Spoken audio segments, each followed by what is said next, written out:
everyone. Good morning. Welcome into the show. Excuse me. Uh, so I felt like I'm running a little low energy this morning. I forgot to get creamer for my coffee, so I'm a little suffering right now, but that's okay. We're here to.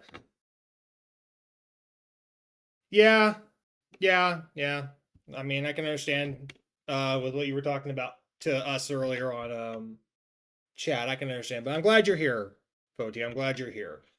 Okay, I think just a couple of small things before we get started on Tavern Quest again. Yes, finally, after a couple weeks, we are back to the Tavern Quest. I expect more insane shenanigans.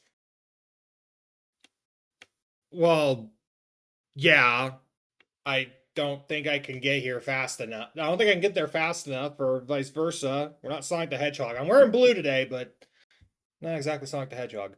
So, obviously, I did say on Thursday's stream that I thought I was going to be doing just a Wednesday and Thursday stream. And then I found out through with my Saturday stream with Atari, which we'll get to in a minute. Yeah, no, that's not the case. Next week might be a Wednesday, Thursday from what I could tell from my schedule, but then you never know because my schedule just changed. So we'll keep a tab on that. Number two, speaking of Saturday, we had that Atari stream on Saturday. Honestly, that was so much fun. That was a lot of fun. So we're gonna make that more of a regular thing. With my thanks to my brother, the title is now Saturday Night at the Atari. Could be a number of things. We're not just gonna keep playing Dark Chambers.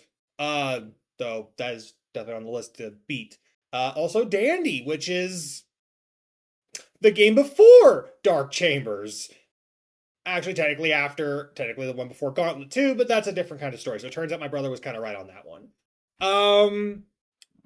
But yeah, we're gonna see if we can try to make that a regular thing on Saturdays, Saturday nights. So anybody who's interested in some old-fashioned Atari games, hop on in. It's a cool time, you know? A time when graphics were very primitive and games were as simple as a joystick and a button. Although we might dabble with like other Atari related stuff like 7800, Jaguar, um, something along the lines of that. Hell, we could play Alone in the Dark. Hell, we could play that one Alone in the Dark game that has like Max Payne as the voice and he swears up and down a storm. I don't know. And then finally, I wanted to kind of bring up a game that I want to play after either TavernQuest or Amnesia is wrapped up. And this one I wanted to acknowledge because my girlfriend Queen Fotia played it on her Twitch channel just earlier this week, just last week, either one. And she's kind of got everyone interested in this little game. If I could just get to my thing here. Is this around? Okay. Oh, look at that. So right here is this game called Addy. And don't worry, I'll fix that in a moment. So right here is this game called Addy. And she played this on her stream. Oh, wait, where the fuck is my camera? So she played this on her stream, and it was honestly really cool. And she was gushing about Addy so much and all that stuff. So I was like, so she managed to convince a good number of our group chat to want to play the game, and even the developer showed up on one of her Twitch streams. So that was really cool.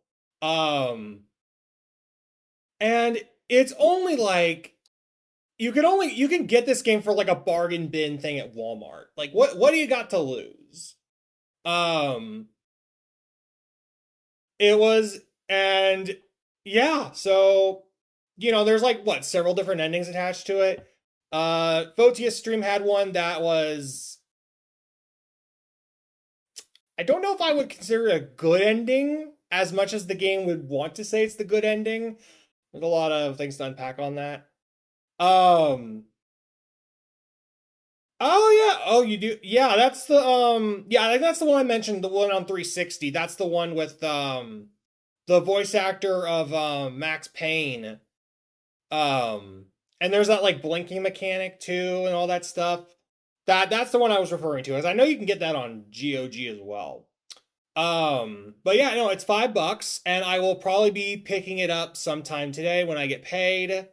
Because like I said, it's from what I've seen of it, it was a good game, and like I said, after either TavernQuest or Amnesia is done, or I finished it says I finished those, someone's gonna probably bust my grammar about it. Abby's next on the docket. Because I want to give this game a go and see what kind of insane shenanigans I can get into. Maybe we can get a different ending, maybe something that's a little better than the good ending. Again, there's a lot to break down on that one. Yeah, so that's my little moment there to share with another indie game.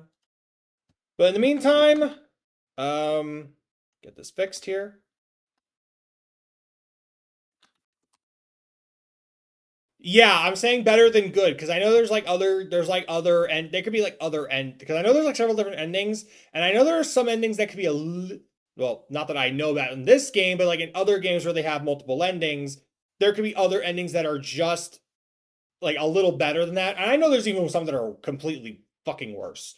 So there's my little 2 cents on that there. But enough about the Addy baddies, enough about Addy for right now. We still have to deal with Steve. Actually, no, you know what? I have a pop your adder. Don't, you know what, Potia, don't tap me. I could get $20 out before my paycheck right freaking now, and I can still buy this game like in seconds. Yes, I have to cover the footage, but I can do it. Do not tempt me. But yes, we will have to deal with fucking Steve. And you know what? Steve's actually been doing all right. It's the computer I'm fucking worried about now. Because after our little encounter with the princess, who opened her own tavern in the place that she was held captive in, so we're dealing with sentient AI and meta narrative, and it's to the point where the computer was just going completely fucking apeshit over that. So yeah, we're gonna be dealing with some so yeah, I think right now Steve is the least of my freaking worries right now. And he seems to be kind of getting a good grip on the game, even though he's still not exactly the greatest. But hey, we're all not perfect. So let's say we get started on this next run of the game, shall we? So I believe we left off after the princess's bird Lenny. My boy Lenny! I think they gave us a note or something. So let's continue on with this fucking madness. Oh yeah, we just beat up a baboon at an orphanage because somebody didn't want me to set the orphanage on fire. Go figure. But that's okay. So now we have a choice between going to a farmhouse and a bridge. Yes.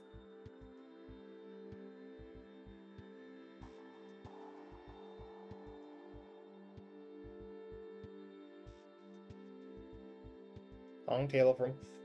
Oh, that's right. Wait, what? How much is that? Oh, that's right. Okay, I know what you're talking about now. Yeah, and on Thursday, me and Fotia went out on a date. We went to go to the bowling alley to do some bowling, but unfortunately there was a league game that was going on, so all the lanes were completely taken out. So we decided to go to the arcade that was across the bowling alley, and we found this really cool ass Atari Pong console. And it was and the thing is, like, the paddles and the ball were real. It was so cool, and we both gave it a go. I did unfortunately beat her, which I know is not very gentlemanly. But it was so cool. Like, there were colors and all this cool stuff. It was so fun. And it's 3K? Oh my god. That's nuts. I mean, with technology, I mean, I guess with how big the thing was, I need to share a photo of that on the group chat. Double standard? What do you mean by that?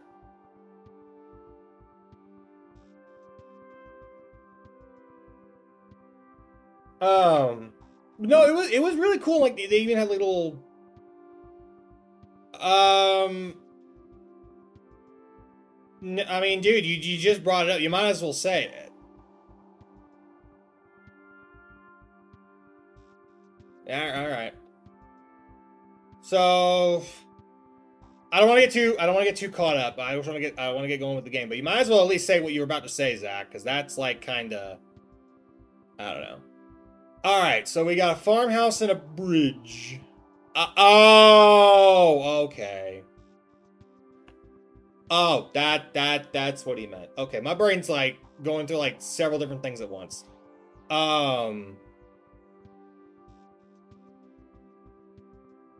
Several different things at once. My bad. My point is, play Pong. Play Pong. Oh, but I definitely would like to get one of those. I definitely like to get that machine. That looks so fucking cool. My little dream list right there. All right, farmhouse and a bridge. Where do we want to go? I'm kind of leaning more towards the bridge.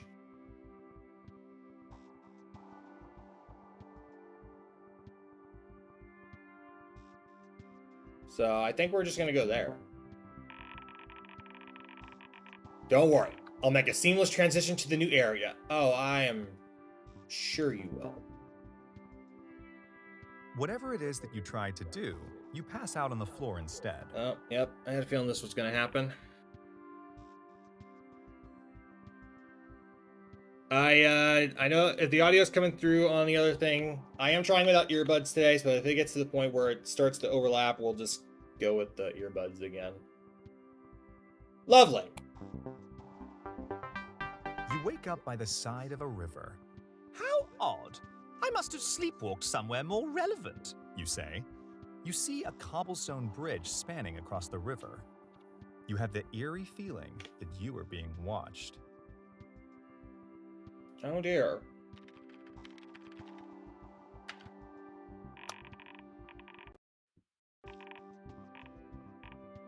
Oh yeah, that's better. Because I have to go use the earbuds after all. That's okay. A bridge. Is a bridge a reasonable place for a troll to appear? Well, yeah. Then Steve, prepare to get trolled. No comment. As you approach the bridge, an ugly troll jumps in front of you. Bridge belong to troll, Says the troll. You don't go bridge unless you pay toll to troll. Alright, I'll give it this. Good wordplay. Oh. What does Steve's character say to the troll? I want to say please don't hurt me, but at the same time, the computer's probably going to make it go like, please don't hurt me, Mr. Troll! I don't mean any harm! Okay. But I don't want him to sound like a cock either, but I don't think so, because we could get easily stomped.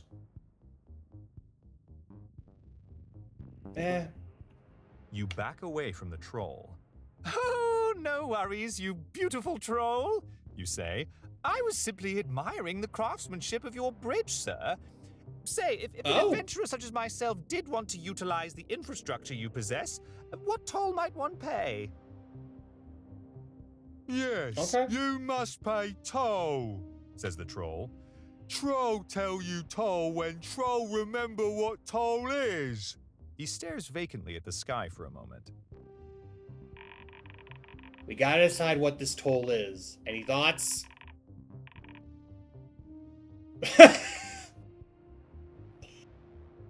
Do we want to give him true love? I mean, okay, the gold is the generic. The Steve's inventory thing would be funny. I don't know, true love just sounds hilarious. Do we want to see if we can try to give this troll some true love? Break this game a little further?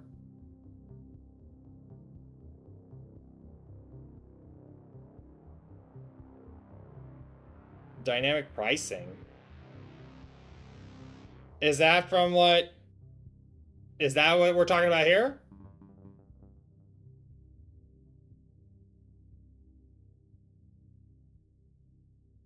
I'm not usually out of the blue with this kind of stuff, so this is what you're talking about. I'm a little off. I'm a little lost.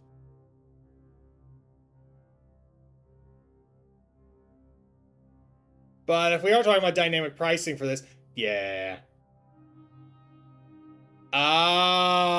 Okay. That's right, that's right. Well, let's see if we can try to give this troll some true love as a toll. Sounds like the silliest thing you can come up with. Troll very lonely, he says.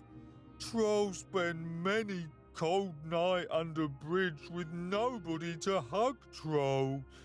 You find true love for Troll, then Troll very happy and no longer hurt people to cover up Troll's big sad. Damn, this just got really sad. Jesus. What the fuck?!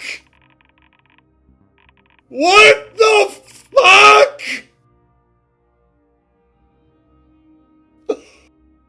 Okay!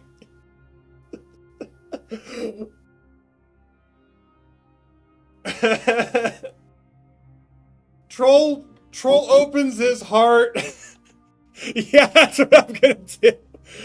Troll opens his heart up to be like, I need someone lonely, and now Steve's just going, hey, baby. Okay.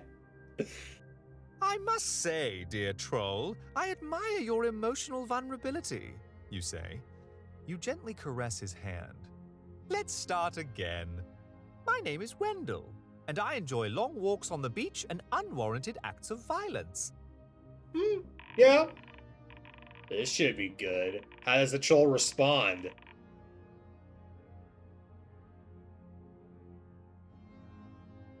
You know, here at Rising Shadow, we always try to be very inclusive with our people here.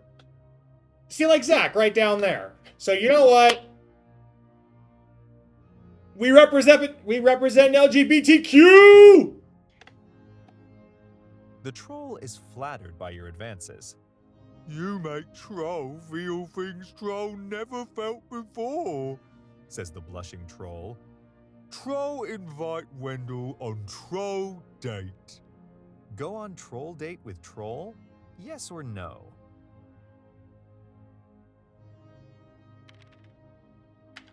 We got a date, Go to a baby. romantic outing with the troll. The troll excitedly readies his club and gets into a fighting stance. Suddenly, you remember your studies in trollology. In troll culture, potential mates court each other by combat. Combat. Type Oh dear. combat for list of battle commands. Okay. Not exactly the best way to do this, but okay. Alright, whatever. You put the moves on the troll. Where might a pretty troll like yourself enjoy a night out with a pretty adventurer like myself? Okay. What's Alice doing now? Alright, you know what? It's still the morning, so we're gonna have to go coffee. The troll swipes at you with his giant claw. Oh. You casually step out of the way with barely a scratch. Wait, what? That's coffee?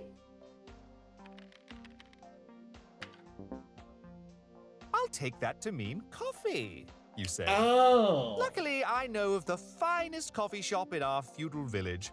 How do you prefer to take your coffee, dear troll?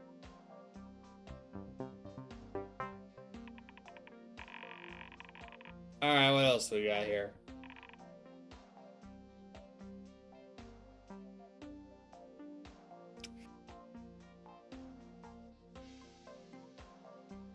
I want to do this joke because it's just, if you see the choices and if anyone's seen the movie Airplane, you kind of know what joke I want to make here. Because I think our boy Troll here likes his coffee black, like his men. He knocks you to your feet and wails on you without mercy. That's bad. Troll That's bad. scared of rejection.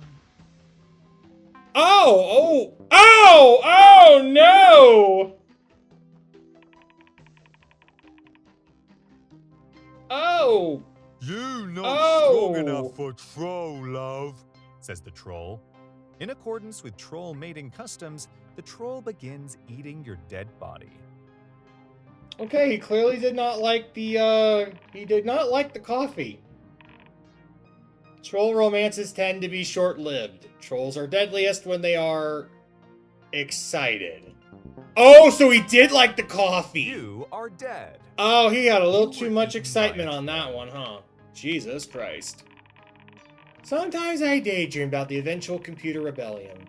Amidst all the chaos, Steve will probably come to me typing all like, shut down and reboot, and I'll just be like, yeah, you'd like that, wouldn't you? You see why I'm more worried about the computer? Considering the computer earlier has said that this damn thing is technically a fucking war computer!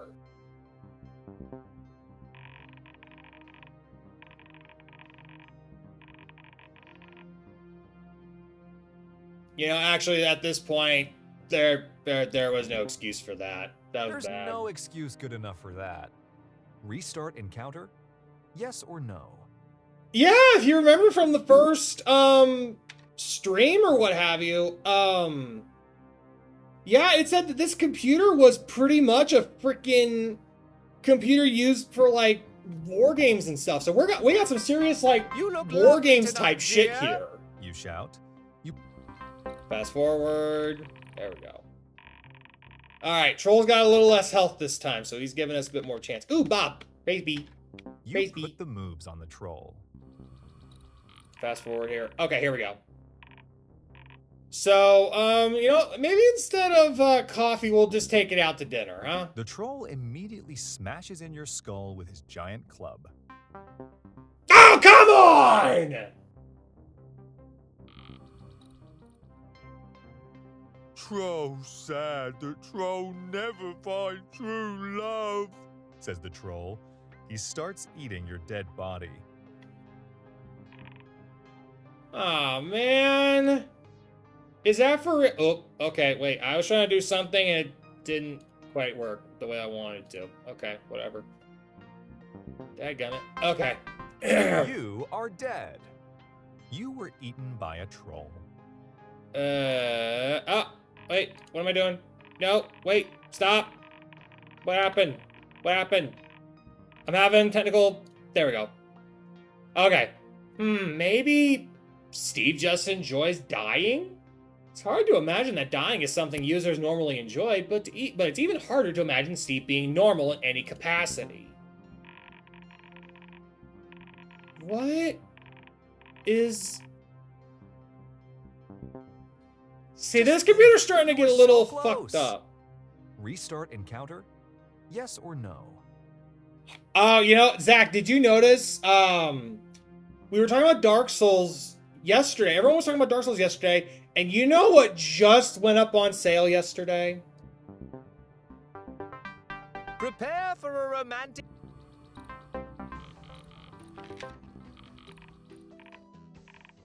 Alright, let's try dance. See The if that troll doesn't... immediately smashes in your skull with his giant club. Okay, so clearly coffee was the better option. Troll, no. Even with their lack of intelligence, I heard trolls can be very finicky about punctuation. Fuck you. You are dead. You were eaten by a troll.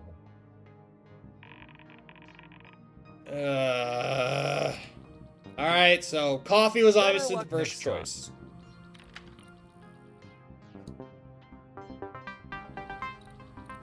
Combat. Type help combat. Alright, let's try this again. Oh, that doesn't make anything better! Put the move. Alright, so obviously coffee's the first thing we need to go for. It's like a puzzle with this one. I'll take that to mean coffee, you say.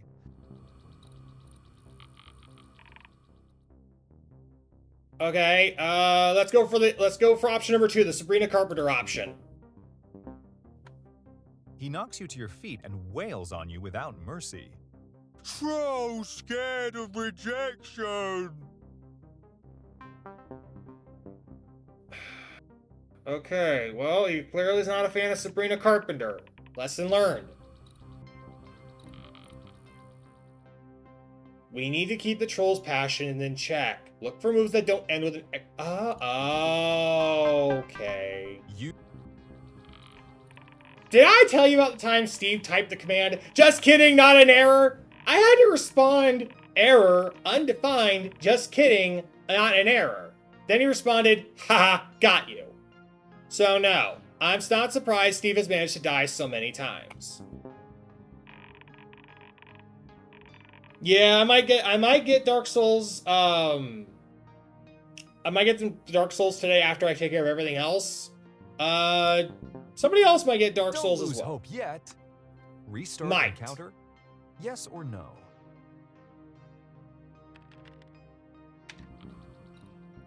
I didn't say anything. You look.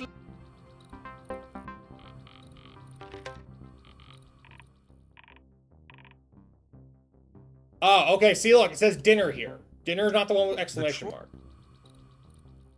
Okay, here we go. Here we go. Here we go. Oh shit! I'll take that to mean. Good morning, dead man. How you doing? Luckily, I am a connoisseur of the culinary arts. Is there a particular flavor you would fancy tonight, dear troll?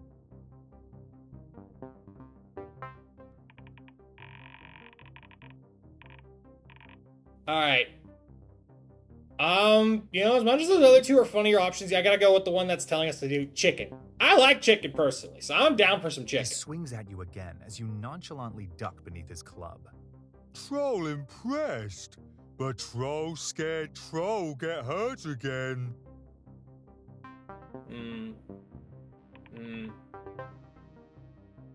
Oh, fucking hell. Of course, we use those words and he magically appears. That's You're why. reeling the troll in. Motherfucker. Feel it.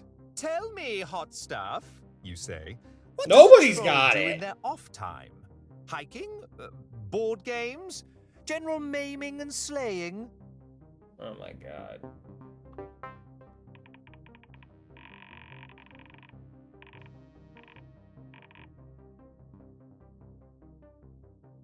Okay, I mean, for those, other two things, that does sound like something a troll would do. Hunting! Travel! And then would just be totally bored with spin glass. The exhausted troll falls to his knees. Fight good. Troll like what trolls see. Tell troll your intentions.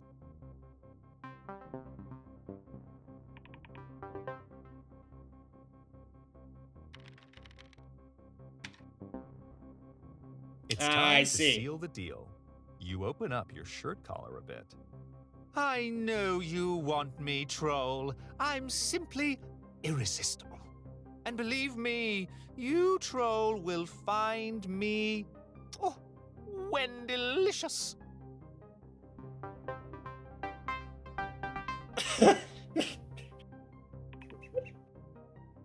God, that was bad. Ugh, troll feel woozy.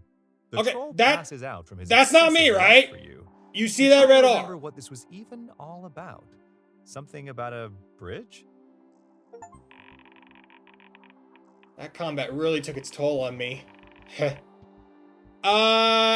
Do you see that red letter? Huh. Odd. System memory is probably struggling since we're building out this outside section as we go. I wouldn't worry. That's the second time I've seen that thing today! Not today. Yes, this is a Team Rocket computer. Team Rocket stole the computer, and one of their guys, Steve, who's not the smartest tool in the shed, is just fucking around with it. But no, that's the second time we have seen a red letter. This is not good. This is not good.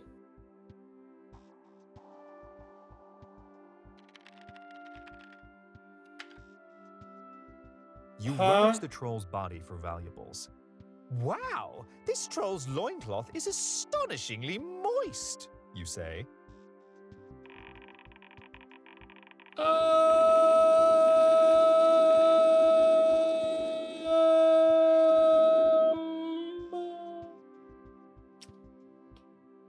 I wonder why it's moist.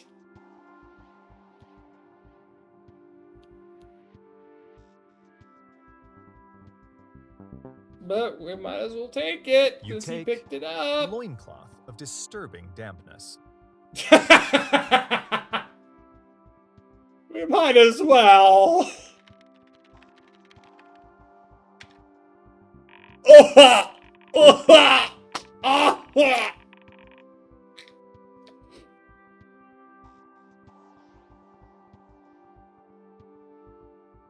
We want to, the thing is, it's a wearable item, so at this point, he's playing stupid games. He's gonna win a stupid prize. God The damn. oversized loincloth wraps twice around your waist. It's like a slimy cummerbund, You remark.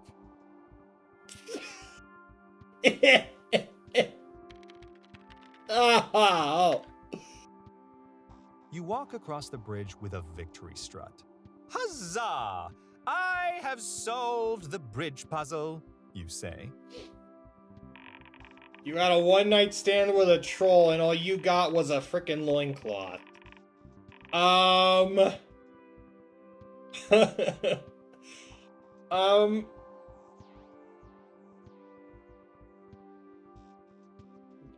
And to conclude this little adventure here, did I just score? Okay, there's only one way to access Act 3. Remember that weird underground portal room? We need to get Steve back there somehow. Why, it's easy to do this now. It's supposed to be at the end of the cave. We could spawn in a copy of the mysterious cabinet that acts as a door to the cave. What do you think? Nah. As you walk onwards, you suddenly snag your foot on a rock. Unfortunately, this happens directly in front of a giant hole in the ground, which you promptly tumble into. After a long fall, you land safely on the ground on an auspiciously placed mattress. You get back onto your feet and brush the dust from your shoulders. You find yourself inside a cave. As you walk a little further down the cave, you are startled by a sudden snapping sound beneath your feet. You shiver as you realize you've stepped on a pile of bones. As your eyes Oh adjust to shit, the not this darkness, again. You see a chamber full of these bones. This must be the final resting place for hundreds of ill-fated adventurers. Large piles of bones blanket the floor like unholy stalagmites. The stench of death invades your nostrils. In the back of the chamber, you do, however, see an ornate chest. Oh, not again with the chest!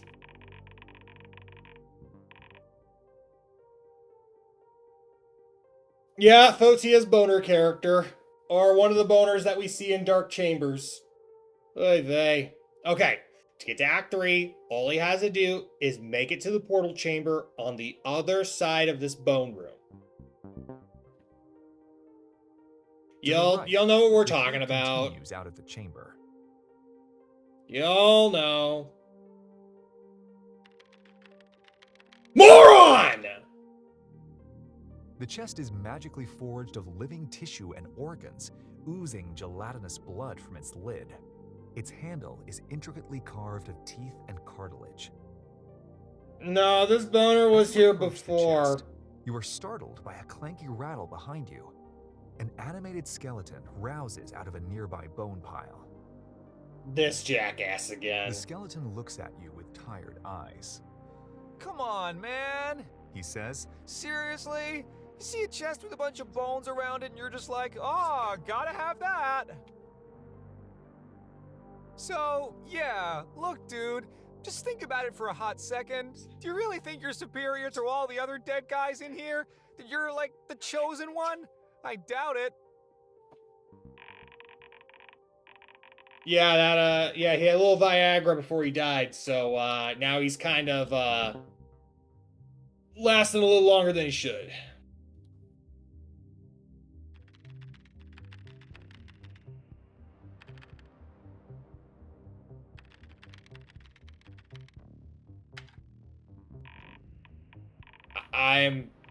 I'm not sure what to make of that. He knows he can just walk out, right? At least he's not opening the chest. Oh yeah, he kind of does, huh? you say to the skeleton. He kind of does, huh? Okay, dude, He says, you too.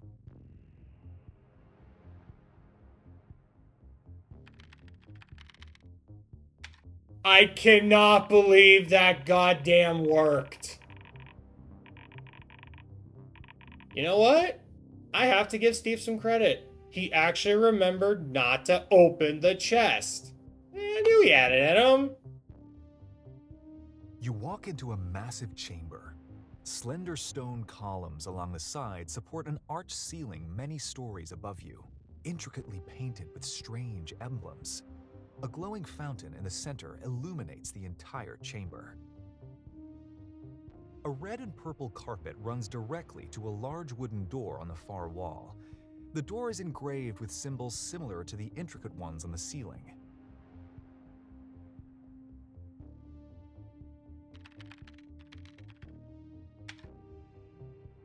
You open up the door. You are immediately blinded by the intense light behind it. As your eyes adjust, you see multicolored clouds swirling inside. The door contains some sort of magical portal. Go inside the magic portal? Yes or no?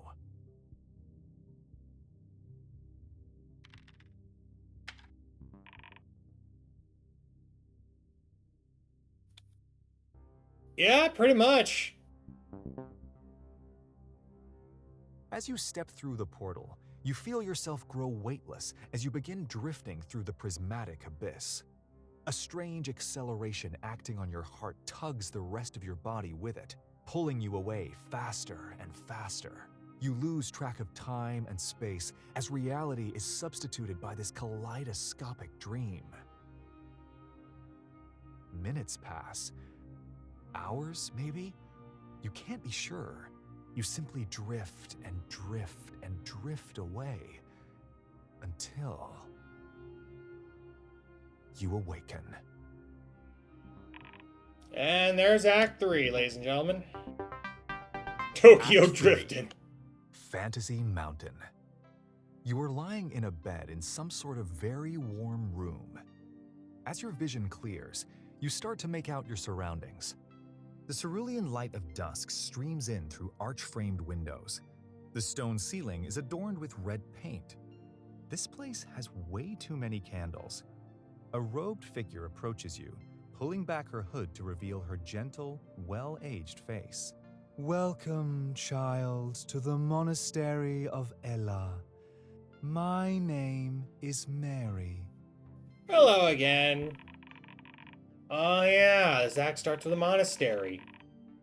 Boring. I just want to get to the mountain already. How about we just skip this?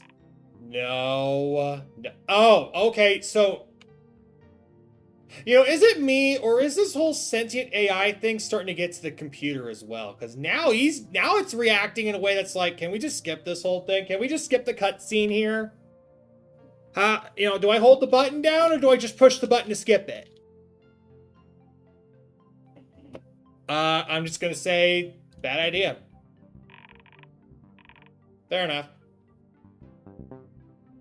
I am the Warden of Spirits, and I look after this monastery. Feel free to stay and worship with me, but it's all right if you are just passing through on your way to Fantasy Mountain like the other travelers.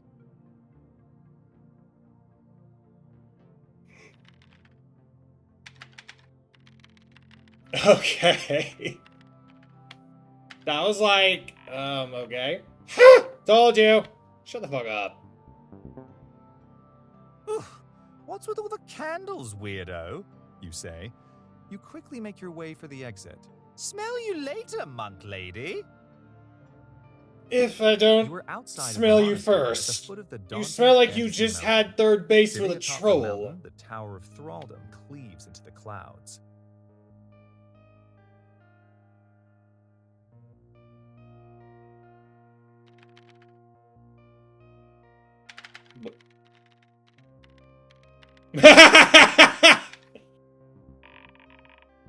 What now, Steve?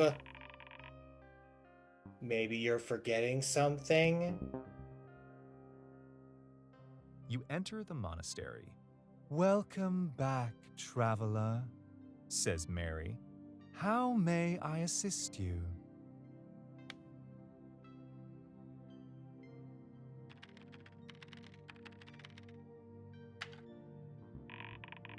Oh, that's right. He needs a potion to fight the dragon. I think Steve remembered because I totally forgot. Man, my memory must be slipping. Sorry about that. Hey, we're all human. Perhaps your monastery might not be completely useless, you say. I intend to slay that dragon and save that princess. So, apothecary, please procure for me a potion. Chop chop. Yeah, Steve remembered. She Pretty grabs an crazy. assortment of herbs from the shelf, grinds them with a pestle, and mixes them into a small bottle. She hands you the resulting potion. You take a whiff of the concoction, finding it to have a sweet, earthy smell. You ask her about the potion's effects. Let's give him a fun new potion this time. What effect should it have?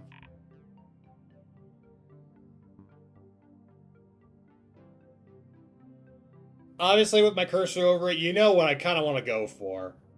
Flights! I mean, we literally could just fly into the window where the princess is at. Speed. I mean, we could Sonic the Hedgehog this whole thing.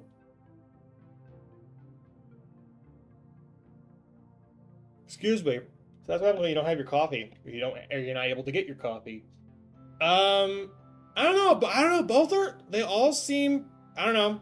I would say which one I would say which one. I'm more leaning towards luck, but you might have another idea.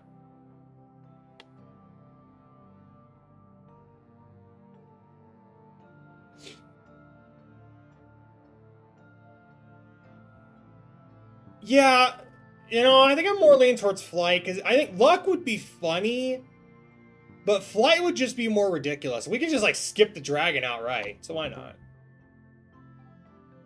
This is a potion of flight, says the Warden of Spirits. Drink it before facing a formidable enemy, and you will soar above the heads of your foes. You add the potion of flight to your inventory.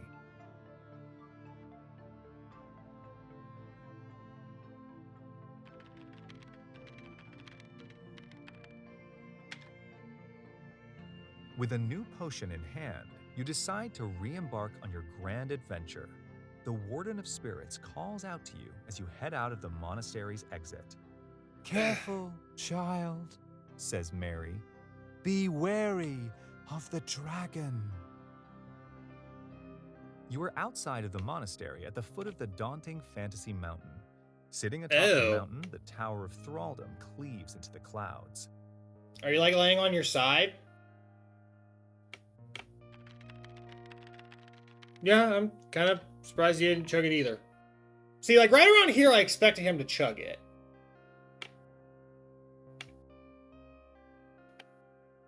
Yeah.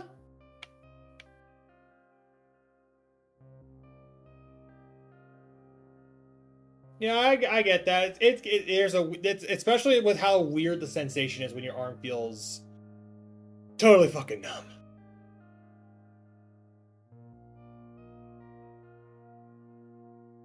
But yeah, I expected him to chug it around here.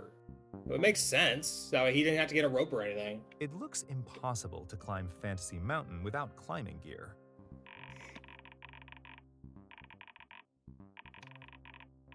Ah, crap. We forgot the climbing gear again. Just spawn it on the ground. Whatever. I'm not dealing with this. Wait a minute. What's that behind that bush over there?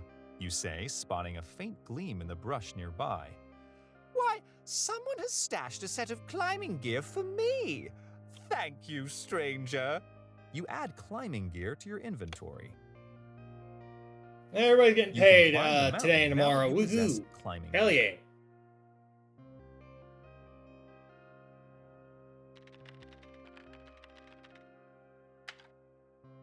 Here we go. You equip your climbing gear and arduously ascend the mountain. Good thing I took that elective course in mountaineering. You say. You arrive at the top God. of Fantasy Mountain without mishap. God, I think I might need to go for a nap after this whole thing. You can see the quaint valley thousands of feet below you, stretching out to the horizon. The Tower of Thraldom looms over you. Its base is made of a huge monolithic castle shaped like a cube. A pair of foreboding stone doors leading into the tower's base lies up a short road ahead.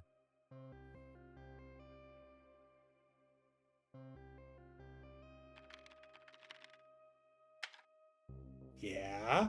You walk through the doors into the base of the Tower of Thraldom. No windows illuminate this massive hall. Arched columns are spread throughout the room like a squadron of soldiers staring down at you. Bloodstains speckle the floors. At the back of the hall, a set of stairs lead upwards.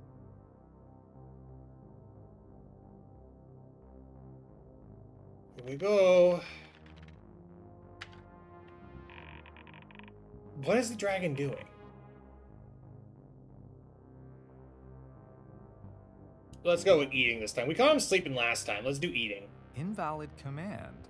Look, dragon. Wait, what? There is no dragon found. Type help for assistance. Wait. There is no dragon found. What's that supposed to mean? Did the princess intervene? Maybe. This is very weird.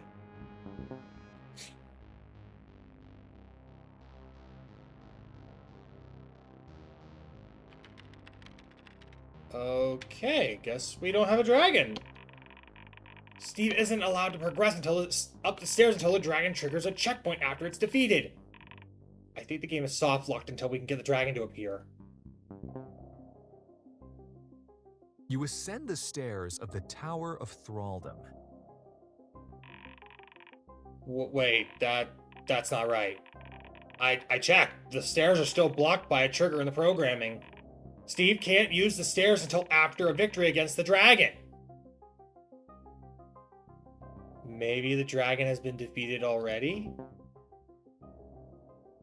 The stairs are cobbled of unremarkable stone.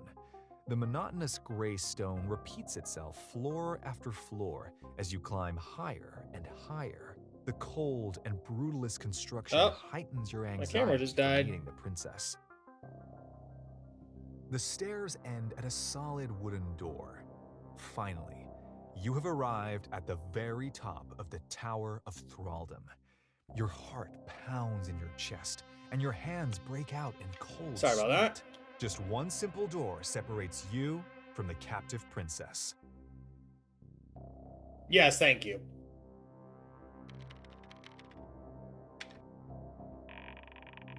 Well, he's finally made it back. Trying to find out what that princess has been hiding. I don't think she was really hiding anything.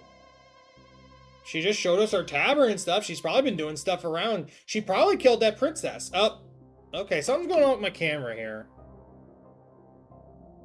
Something is acting a little wonky. My apologies, folks. We may have to go without the camera for the rest of the stream. Maybe. Let me see. See if I can't just fix it right now. Alright, let's see. Alright, if this goes off one more time. Oh, God. Oh, shit. What if the CPU has infected my camera? How dare they? That would suck. Alright, well, I'll let it go one more time. If it goes off one more time, I'll just, like, head inside. whatever. Inside, you see that the princess has decorated her quarters to resemble a tavern. Stuffed animals are posed on stools with half-empty mugs of ale. A sign has a hand-painted logo for her tavern with a depiction of a unicorn on it. The air is still, and the silence is off-putting. Where has the princess gone? You think. She must be hiding from us. Well, I mean, I hope she's okay. Considering this damn computer wants to get rid of her.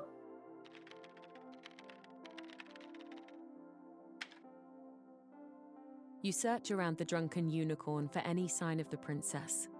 You notice a frightened parrot, huddled between empty tankards on a shelf. You Lenny? recognize him as the blue-feathered bird who helped you out earlier. Lenny. Oh no, we freaked out Lenny.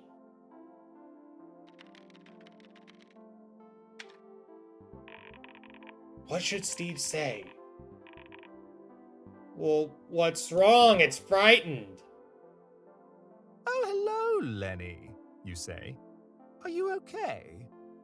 Are you hurt? Lenny recoils as you approach. Uh-oh.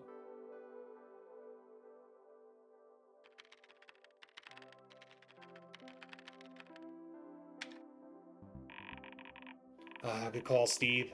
Lenny seems to like this popcorn stuff.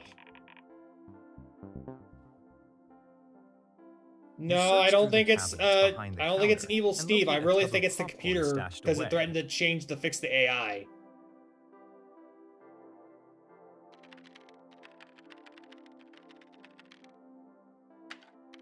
God's sakes. Thank you. You pour a couple of kernels on the counter near Lenny. Here you go, fella. I won't hurt you. The parrot hesitantly perks his head. Popcorn? Says Lenny. Yeah, popcorn. The parrot starts chewing on a piece of popcorn. Suddenly, Lenny drops his treat and squawks in alarm. He flutters away in fear. The fuck? You look around you, but you can't figure out what startled the bird. It's probably the thing that we're running on. Oh no. Come back, Lenny, you say. I won't hurt you.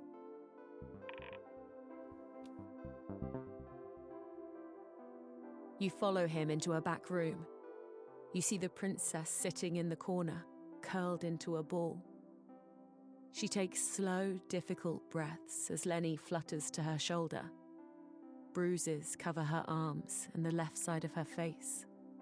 Oh my god. She opens her eyes and sighs with exhaustion. Hey, Steve. You made it. Did you bring me another packet of hot dogs? I wouldn't mind a hot dog right now. What happened?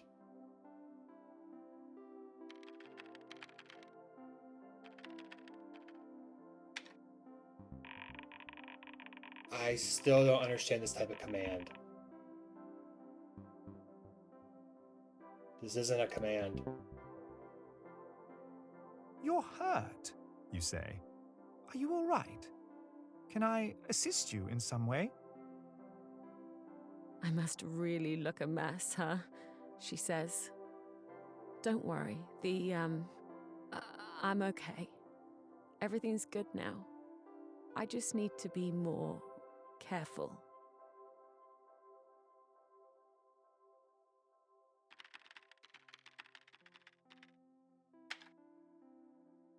What happened to you, fair princess?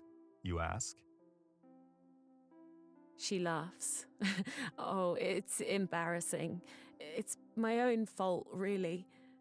Hey, can I get you an ale or something? No. What happened?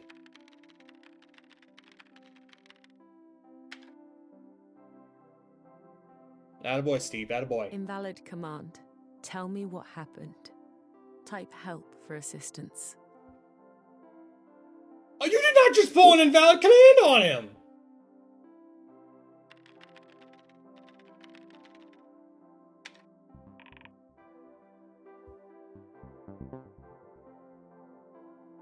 You remember your noble purpose for coming here and snap back into adventurer mode.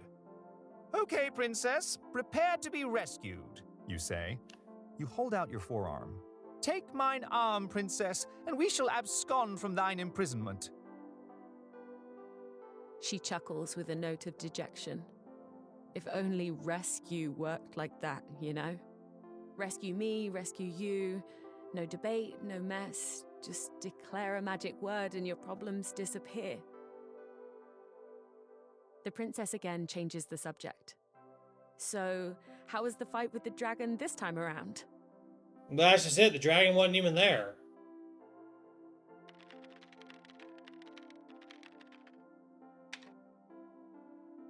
There wasn't any dragon, You say. he must have ran scared when he saw me coming. I wouldn't say A glint of scared, more panic like... hits her eyes. What do you mean? It's not possible for you to come up here until after you slay the dragon, she says. Tell me exactly what you saw downstairs. You mean what we didn't see? Hold on one sec, folks.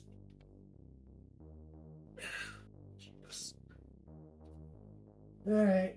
I think you learned your lesson tonight.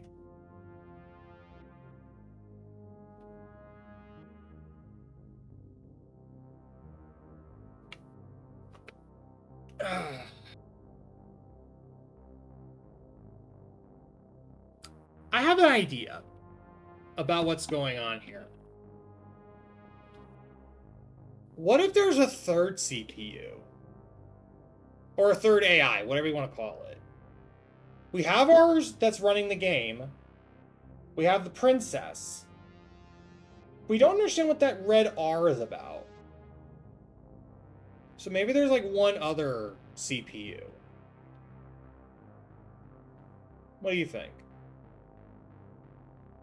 Even the music's kind of giving us a bit of that idea. I was like, oh, something sinister's going down. Before you can reply, you both hear the unmistakable, weighty footsteps of the dragon entering the confines of the princess's tower. Wait, I didn't do that. How did you find the dragon? The princess draws in a sharp breath. Oh, hi, dragon. My friend Steve just stopped by for a visit. He didn't see you downstairs. Were you running an errand? Wait. Ah, yes, the illustrious Steve, says the dragon. You were the We've met third. before, yes. Do you remember killing me, Steve? You drank a potion of fortitude and kept attacking me until I gave up. Well, I'm happy to have been part of your small moment of triumph. It was so delightful. Oh, dear.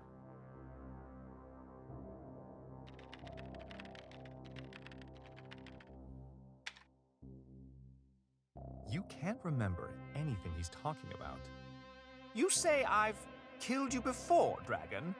Then I'll have to do it again.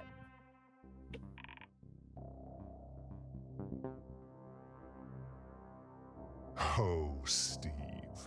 Did you think just because you reduced my health points to 0 that I would be gone for good? Did you think enemies get deleted from the game files when they die? This game does not delete an enemy's entire programming when he's defeated. Well, No, Yeah? Steve. I've always been here, and I always will be. Programming? Game files? Says the princess. What are you talking about? what do you mean you don't know what we're talking about? And you, princess, listen closely, says the dragon. Steve can climb up here as many times as he likes, but you are never leaving my tower. If you can't be grateful for everything I've given you, then perhaps I need to remind you what can be taken away from you.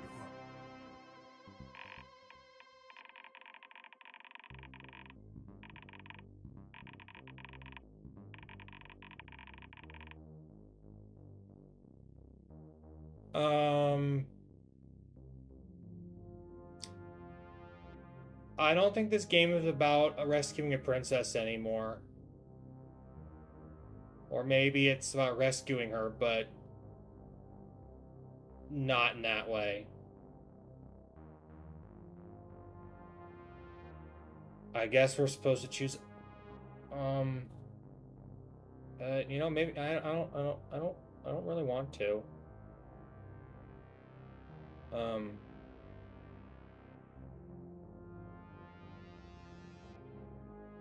I guess we'll just go easy, just go no L for a week. I don't think I like where this is going. The dragon reaches to the princess's shoulder and snatches Lenny in his scaly claws. You are not unlike your little friend, Lenny, says the dragon, calmly grasping the bird as it shrieks and panics in his fist. A bird's natural instinct is to fly away, so the only way to appreciate its beauty is to keep it in a cage. Of what worth is one's beauty if it cannot be admired by another? Capturing the creature gives it a purpose, and setting it free would only deprive the world of its beauty. I don't think that's how Lenny that turns to the works. princess in scared desperation. Pop, go on. The dragon squeezes his fist together, and Lenny's cries fall silent with a sickening crunch. He drops Lenny's body to the floor, now a disfigured clump of feathers and blood. Oh my god. The princess scrambles to pick up the bird's carcass, sobbing hysterically. Lenny! Lenny! What have you done? You didn't have to kill him! Lenny isn't just dead. He's completely wiped from the system memory. No. I don't like this at all, Zach. I don't like it at all.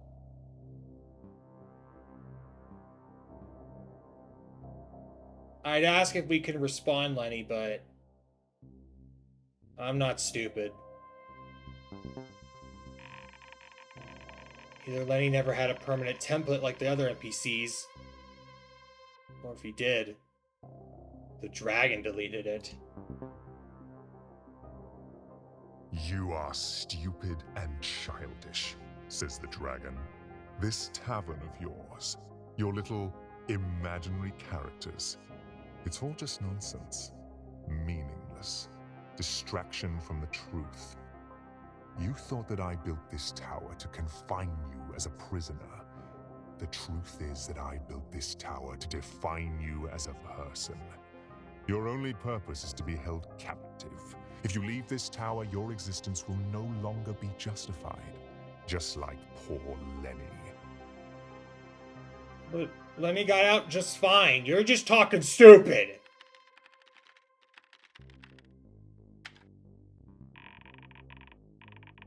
I can't see this command. Did it get filtered? Oh no. Okay, Fotia, you have a good shower, okay? Squeaky clean. Squeaky clean. But, yeah, no, it got filtered. But I'm pretty sure what he's trying to say is, you're an asshole!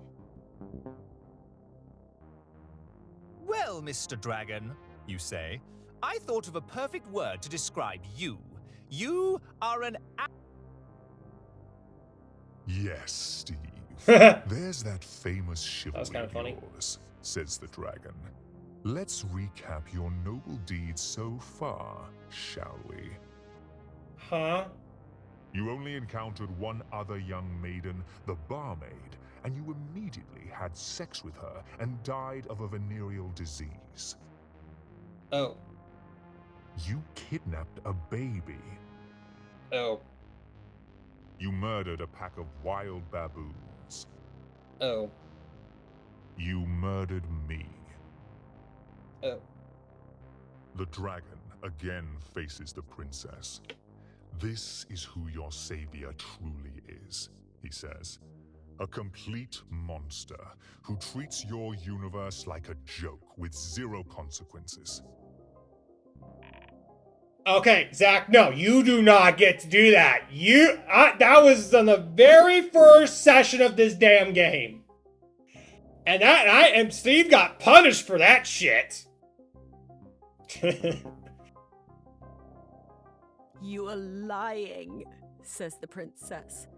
I know what monsters look like, and Steve is not a monster. Worst case, he's The an dragon idiot. grabs the princess forcibly by the arm. Let me make one thing crystal clear, Steve. You can continue your pattern of reckless, chaotic bullshit anywhere else, but keep your hands off my property.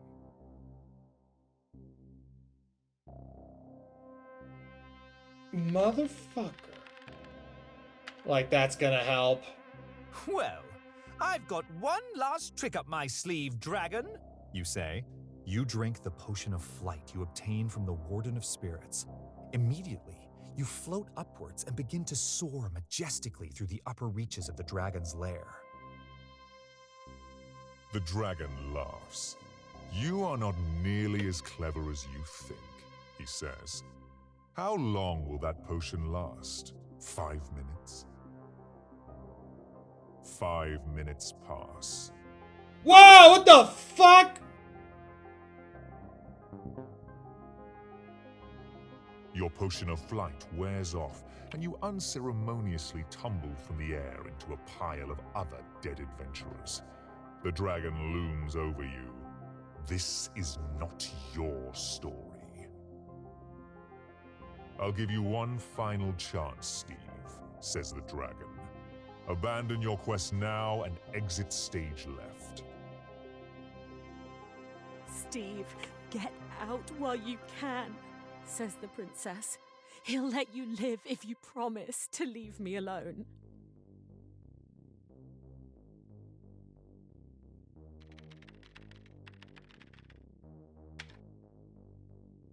You step forward valiantly to the dragon. I will vanquish you. No, Steve, don't, says the princess, pleading. He will kill you. Combat. Type Help Combat for list of battle commands. Oh shit.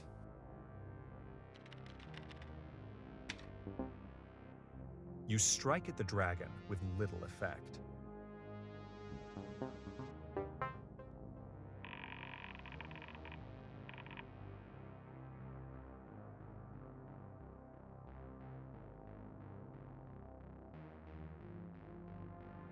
Well, that doesn't really give me much of a choice now, does it?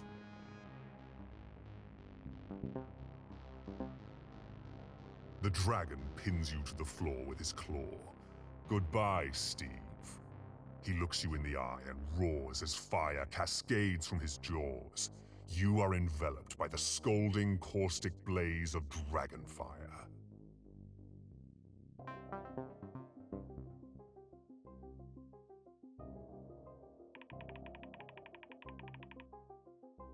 Fuck you. Game over. You have failed to save the princess. Type New Game to restart from the beginning. Wow, even the narrator sounds defeated.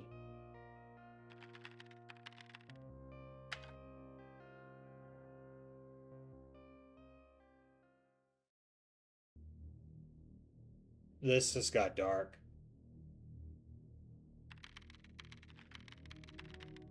Steve. Initializing program. So, here we are again. Forever bound to this hopeless journey.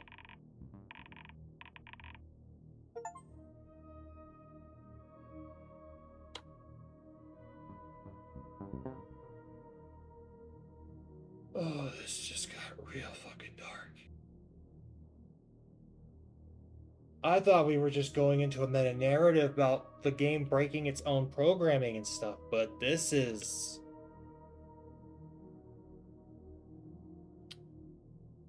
This has got way darker.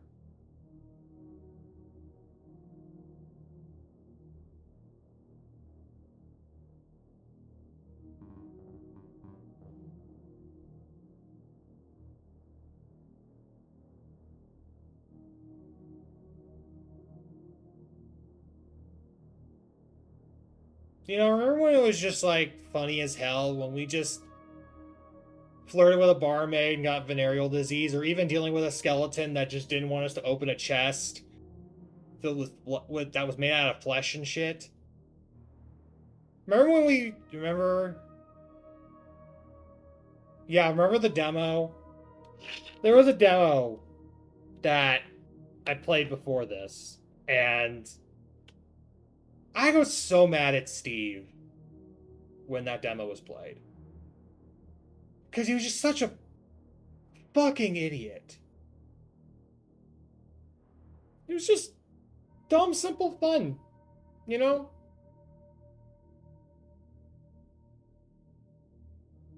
And now we have this, and...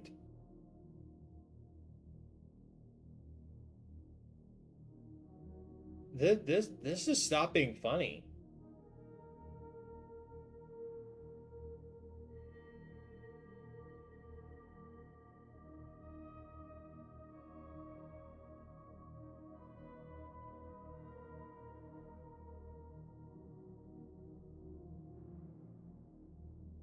Okay, I might want to look at the credits at one point. I gotta know who wrote this. Cause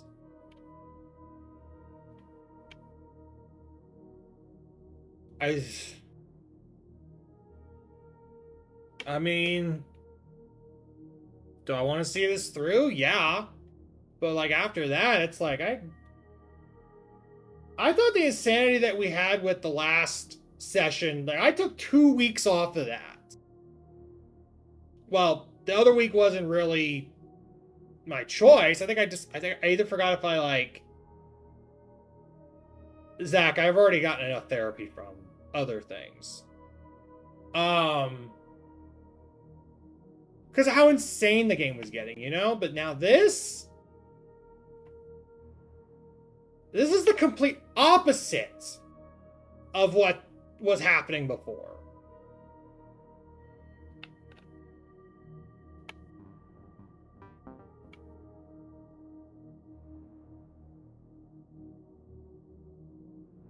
We can at least get back to the princess.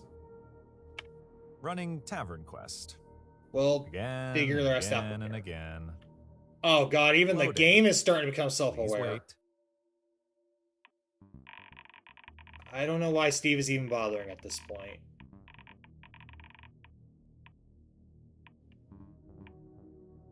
He certainly is a stubborn fellow. I'd rather wish he'd find a different hobby. Something other than losing at video games. At this point, it's not entirely Steve's fault. Loading complete. Load it up. Fine, Steve. Go run around in your playpen. What a waste. I wish I was never brought home from the lab. You scare me, computer. TavernQuest, version 1.3. Type new game to begin.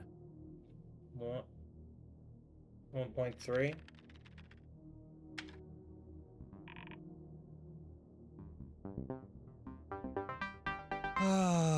Act 1, The Tavern. Jesus! You walk into this miserable tavern. Again. The dwarves are still here. The barkeep is still here. Just like always. God!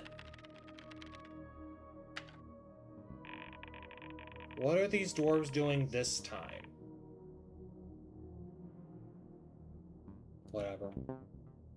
These guys are not the key to saving the princess. You know this. You don't even know why they need to exist.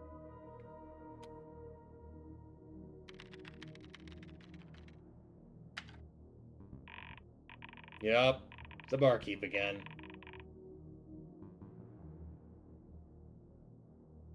Same as always. The barkeep hollers at you. Hey, you gonna order a drink or just keep gaping about the room? You interrupt. I know. Okay. I could use a drink myself. Yeah. Wish I had my coffee. Today'd be a good day to start drinking. Ah, fine choice, says the barkeep. Coming right up. It costs you 2 gold. You have the gold in your inventory. Probably. You usually do. Yeah. He slides the mug of ale to you across the counter.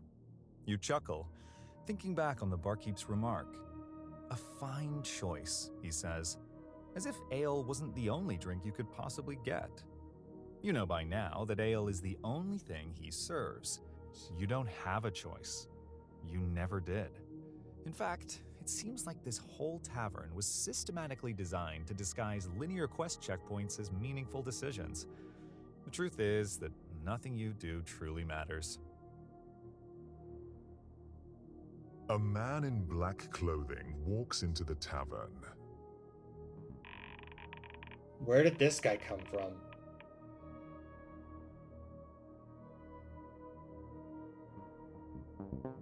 Fuck him. The man in black speaks to you. Hello, Steve. Pardon my intrusion, but the two of us have a hindrance in common. You see, we have an uninvited observer amongst us. He's been pulling our strings and orchestrating our failures. He must be dealt with. What? Observer? Is he talking about me? This can't be good. The barkeep becomes irate. I won't allow such talk in my tavern. Out with you. Where am I supposed to run, Let's Zach? give our observer friend some extra subjects to surveil, What are you doing? The man in black carries 255 stuffed animals. Wow, so many characters. Let's name each of them Jeffrey. Those are not yours. Oh my.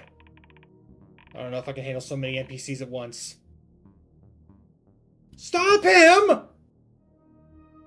Hey, no stuffed animals allowed, says the barkeep. Didn't you see the maximum occupancy sign? You're violating fire code.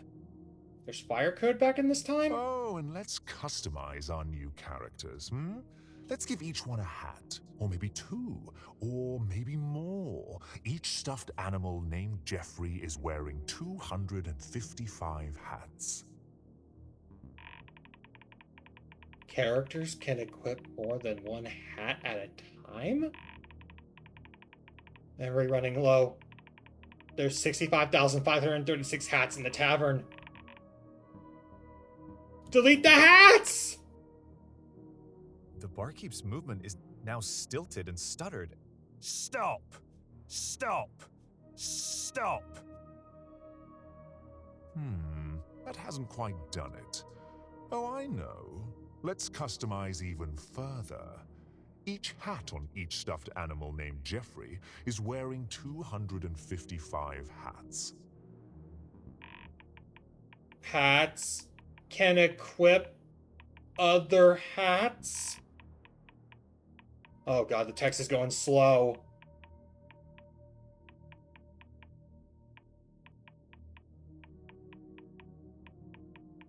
Yeah, hatception.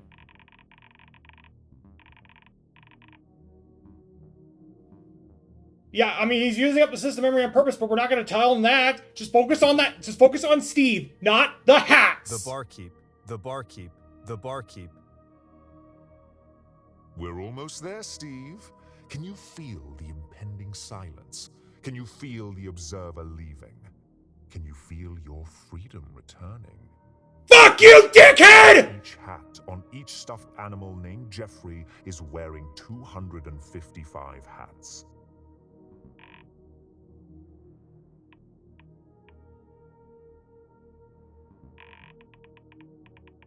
Oh, shit. Oh, shit. Oh, shit. The man in black speaks to you. Ah, peace at last. The tavern is so nice and quiet now, yes? You can thank me later, Steve.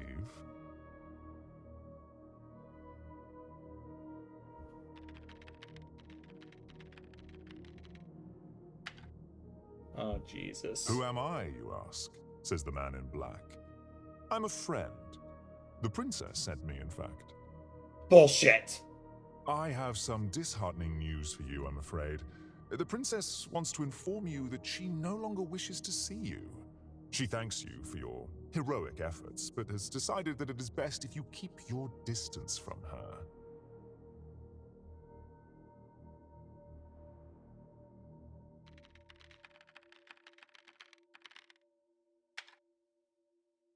Have I given you cause to be skeptical, Steve? I'm Yes! telling you what she has told me, says the man in black. Has the princess not refused your rescue multiple times already? She prefers to stay in her tower. She's safe. She likes it there. I don't think it takes a genius to realize this motherfucker's gaslighting us, aren't he?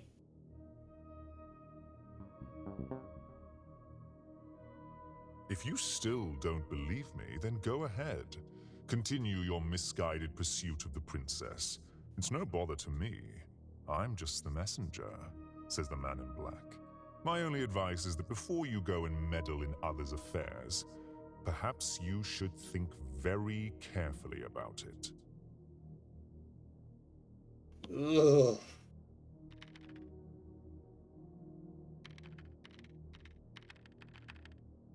Yes! Oh, don't worry, Steve. I'll leave you to your own devices. However, before I go, I do have a boon to bestow upon you to aid in your quest. The man in black gathers each stuffed animal and stuffs them into a bag. I know how much you love stuffed animals. You add Bag of Withholding to your inventory permanently. Fucker. Ta-ta, Steve. The man in black vanishes.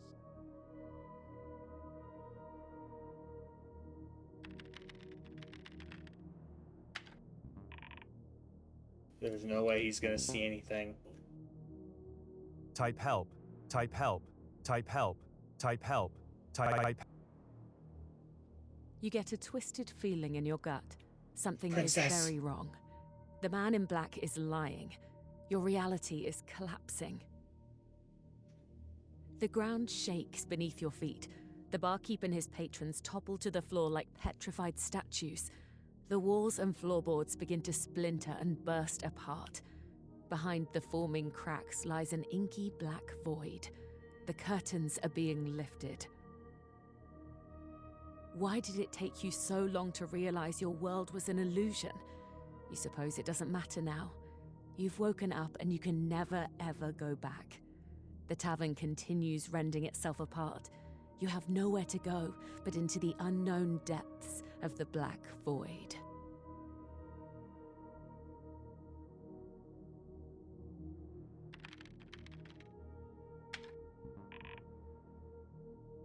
Guess we have no choice in the matter, do we? You take a deep breath to reassure yourself, but you have no other choice. You step into the void.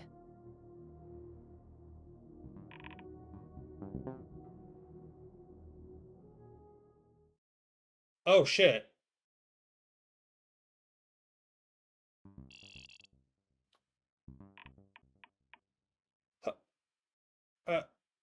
Hi.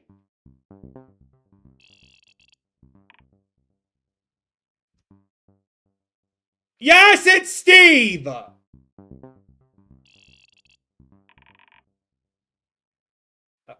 Oh. Oh, she's talking to us. Oh, okay, okay. We're not Steve.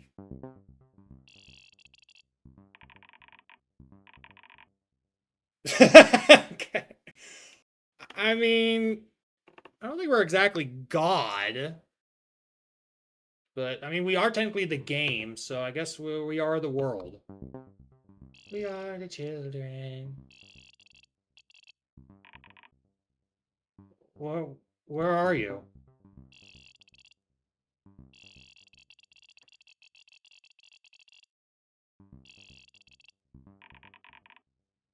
Steve has to rescue you. There's only one way through that. I don't know where. We're supposed to lead him back to your tower.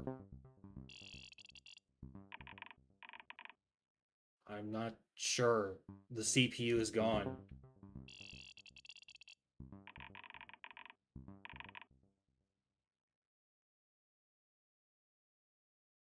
I think you'll have to take over.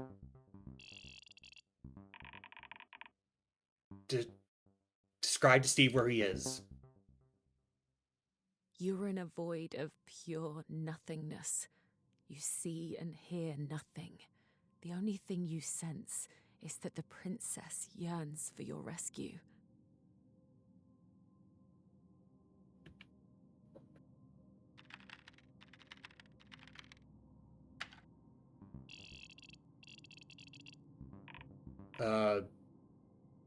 Not yet. You cannot find an exit.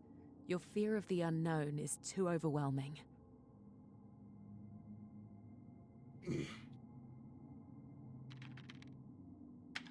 You concentrate on your innermost desires and reach out beyond the void. You will rescue this princess. The void begins to dissipate.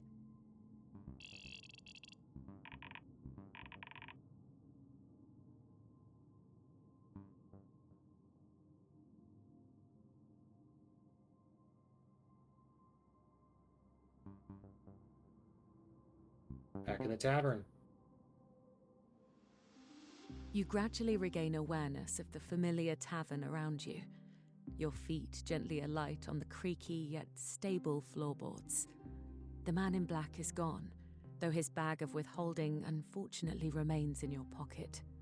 The barkeep and the dwarves are in their proper places, having resumed their idle activities of polishing mugs and playing knucklebones, unaware of their reality having recently been torn asunder.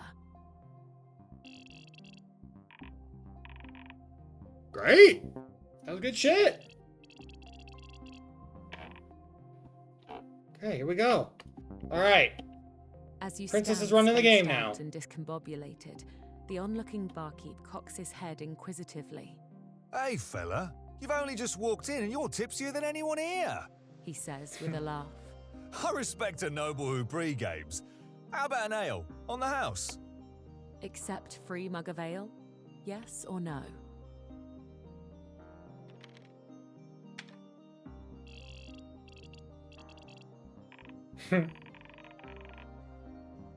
Yeah, it can be.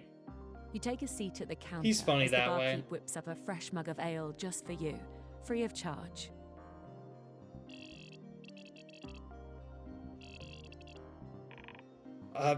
Okay, go. Here you go. Oh my god!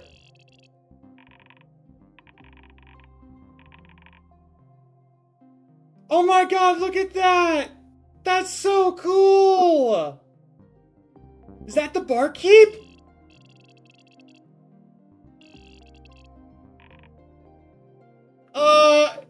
Yeah! That's so adorable, look at that! Oh my god, that's so cool.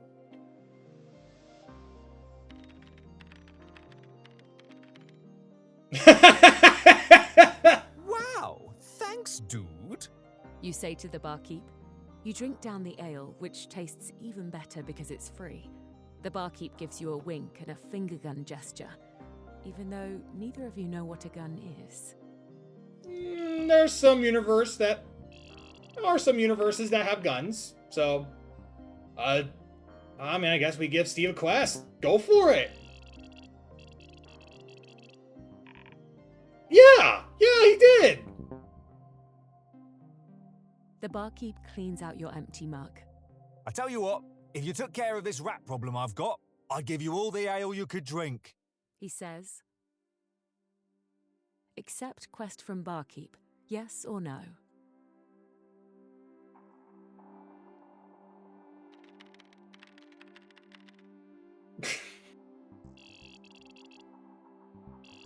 Wow, even she knew he said yes. I'm glad this is so exciting to you. True? We'll get you out of there soon. Oh, yeah, for sure, bro. You say. There's nothing more fun than murdering another's vermin. You give the barkeep a high five.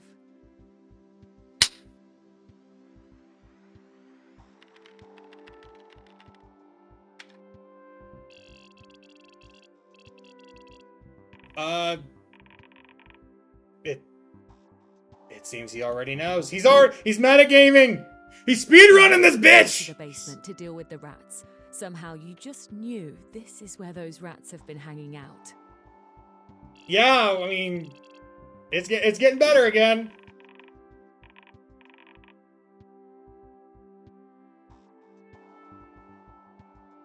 Go ahead. Fire away. You head down the stairs into the basement. The stone walls keep this underground cellar a cool temperature. The barkeep, as fastidious as he may be at polishing mugs, has long neglected this space. There's dust and cobwebs everywhere. Footprints and scrape marks on the dirty floor lead to old barrels of ale. You hear the distinct squealing of vermin as a pack of rats scurry to the opposite corner of the room. Oh, there's a cabinet too. That's important.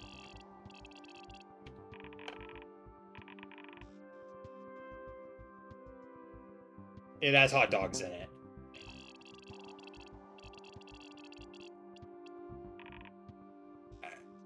Maybe not, but I mean, they looked okay to you. On the far wall lies a wooden cabinet. I'm sure there's nothing interesting about that cabinet over there. You say. That's a little leading. That's a little leading, but okay.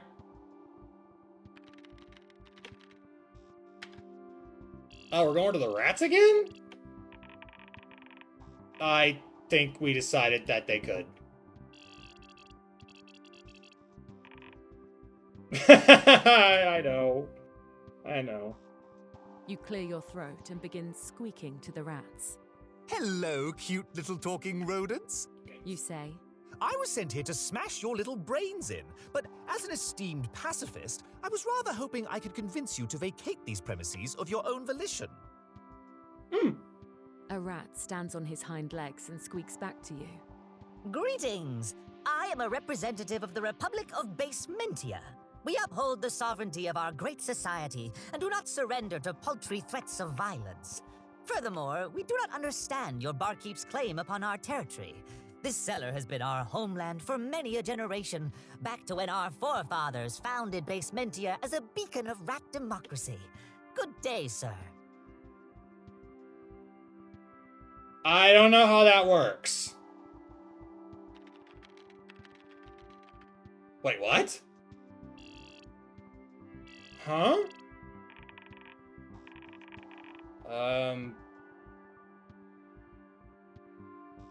Maybe he's at...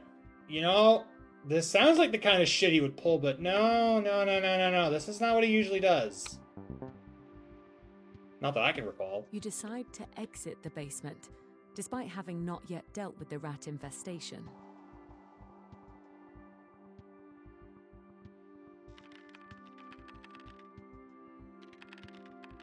Wait a minute.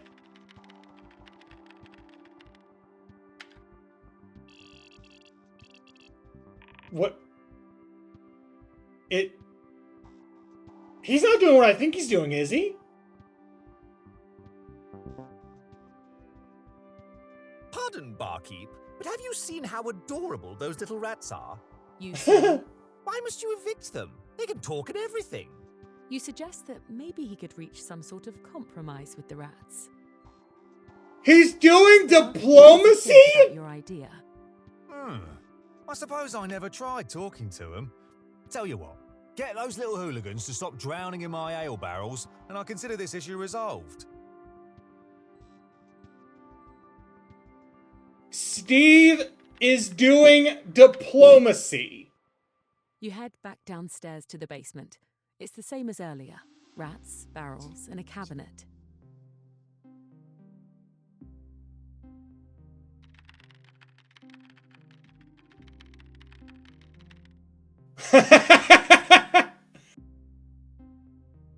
I mean, the game was limited because of the CPU. I mean, this is a game from 1979, according to the beginning of the game, every time we started it up. I mean, you can even say, like, you know, games have been on a very limited pathway. You know, you always have to kill the rats. You always have to do certain things. Like, nobody ever programs a way to, like, well, some games do that, but even then it's based on, like, a roll of a die or something. Like, maybe if you tried some obscure, unorthodox method, maybe things would be a little better than just stabby stabby. The great mediator hath returned! You say Oh, to God. the rats. You inform them that the barkeep is willing to let the rats continue their residence on one condition. All thou must do is to cease climbing into these barrels of ale and drowning in them. The corpses of your countrymen give off a displeasing aftertaste. Yeah. I mean, sure. It's a compromise. The rats must now hold an emergency session of Basementia Parliament to put the issue to a vote. Says a rat delegate. After many hours of heated discussion, counter-arguments, filibusters, and interchamber quid pro quo agreements, the rat returns to speak with you. In exchange for tenancy of the basement in perpetuity, the rats have agreed to stop drowning themselves in the ale. Your peace treaty has been ratified. Oh. The barkeep descends to the basement and is formally greeted by a rat envoy. After a ceremonial signing of the peace treaty with some extra time for photo ops, your quest is completed. The barkeep hands you your merited mug of ale. Say, adventurer, now that your quest log's empty, you ought to get a crack on saving that princess. He says. I bet she's real anxious to get out of that tower of hers by now.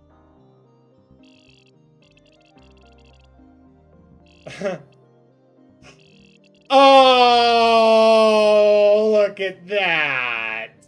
Yeah.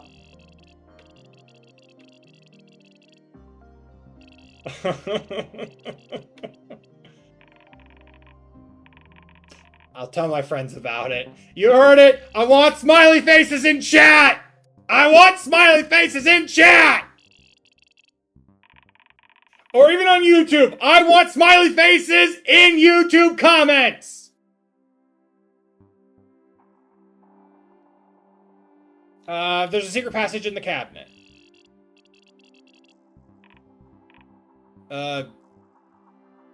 Yeah.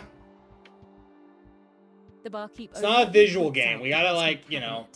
There's a secret passage inside the cabinet, if you hadn't noticed. It's an old smuggling tunnel. It leads somewhere very cool and important. Okay, her writing can be a little better, but, like, you know, it's a reward, you know? Man in black and give him a piece of my mind. The barkeep leaves you alone in the basement.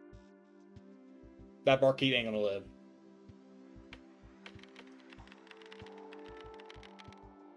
But I mean, it makes sense, right? Like, you do something like this quest and you get a reward. Not just the ale, but like, hey, this is where you need to go for your next quest, right? To a cave.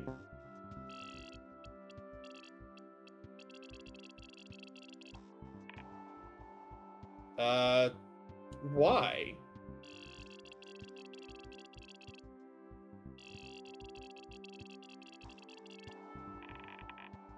What location is this? Wait! The one at the foot of Fantasy Mountain?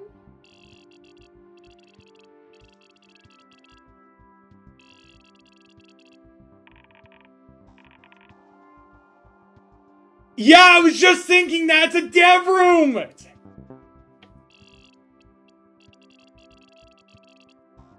I mean, I don't know how a dev room works in a text adventure, but yeah, pretty much a dev room. There was a portal to the other monastery. Maybe there's a portal to this one too.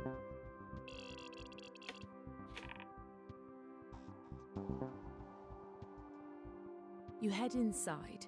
The secret passage leads into a massive chamber. Slender stone columns along the side support an arched ceiling, many stories above you, intricately painted with strange emblems. The chamber is illuminated by a glowing fountain, curiously filled with ale instead of water. A pink and purple carpet runs directly to a large wooden door on the far wall. The door is engraved with symbols, similar to the intricate ones on the ceiling.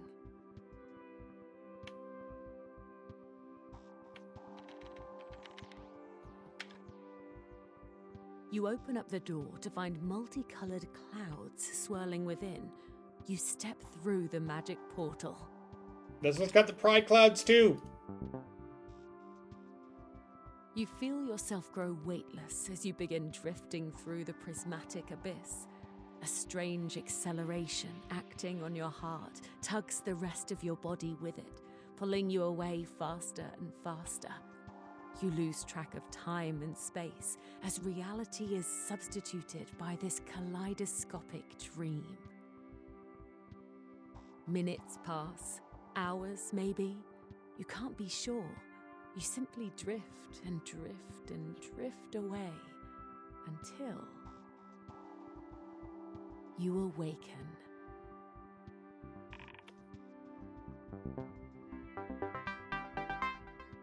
You're lying in a bed in a cold room. As Oh damn, we're not even doing clears, acts anymore. You start to make out your surroundings. The crimson light of dawn peeks in through arch-framed windows. The stone ceiling is adorned with yellow paint. The floor is covered in way too many empty bottles. A robed figure approaches you. Oh, the vagrant lives. I was about to call the coroner, says the robed figure. Dickhead. The robed figure pulls back her hood to reveal her wrinkled, spotty face. So, kid, welcome to the Monastery of Ale. I'm Martha.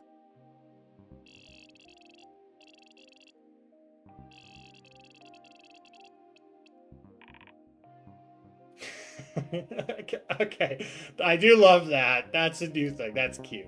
I love that. I'm the Warden of Spirits. Now, that spirits is in alcohol, mind you. That means I call the shots around here. Now, that shots is in decisions, mind you. Says the Warden of Spirits. This place isn't exactly easy to access, yeah? In fact, it should have been impossible. So, what brings you here?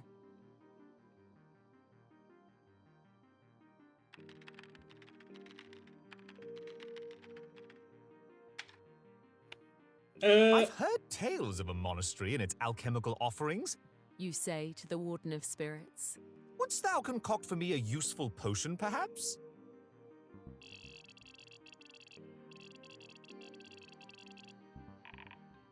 Okay. Martha rolls her eyes. You're in the wrong monastery, friend. You're thinking of that monastery of Ella. My kid's sister runs that place. Spends her days smashing leaves together, thinking no one notices that Ella is just ale backwards. What a crock. Yeah. Consumables Who are would have just thought deadweight that? inventory fodder for suckers and halfwits, yeah? The only worthwhile consumables are of the alcoholic variety. The Warden of Spirits gestures to the many empty bottles strewn about. What I can provide is far more useful, yeah? I'm talking about armaments, weaponry, armor, things that don't dissolve in your digestive tract. The Warden of Spirits points to a rusty metal table in the corner of the monastery. Go ahead and use that loot table, and it will randomly generate some loot for you. Yeah, it will work up to 3 times. Oh. Okay. All right. Let's see what we can get. We're gonna go commando on this bitch. You approach the loot table. The table houses a rusty metal contraption with a giant lever on its side. You wearily pull the lever. The loot table emits a series of clunks and dings before a powerful item begins to materialize on top of the table.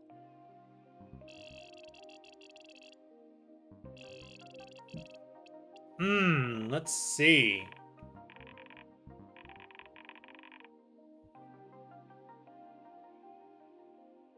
Okay, wooden spoon sounds stupid, but could have a bit of a Christ-like thing to it. Laser candelabrum would be fun. But I'm also thinking, I just used that commando joke earlier, and while it's not exactly a rocket launcher, I'm going to use a grenade launcher.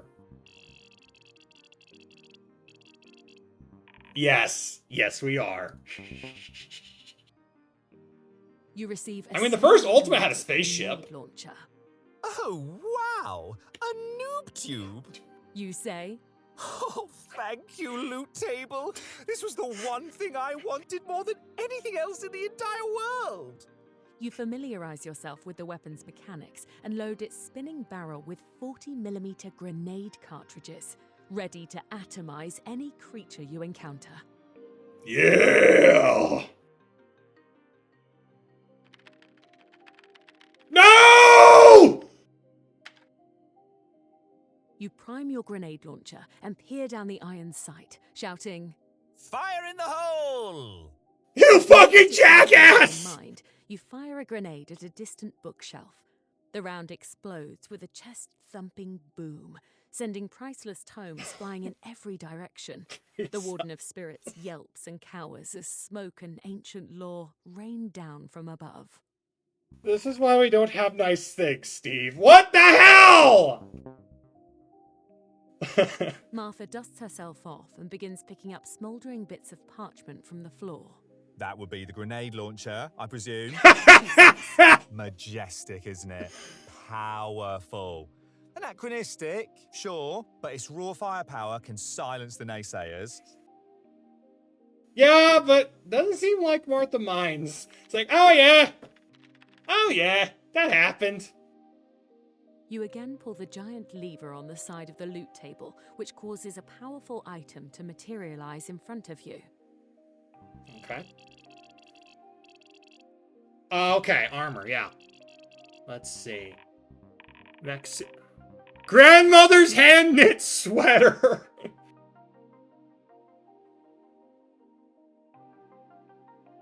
Nah, you know what? You do this one.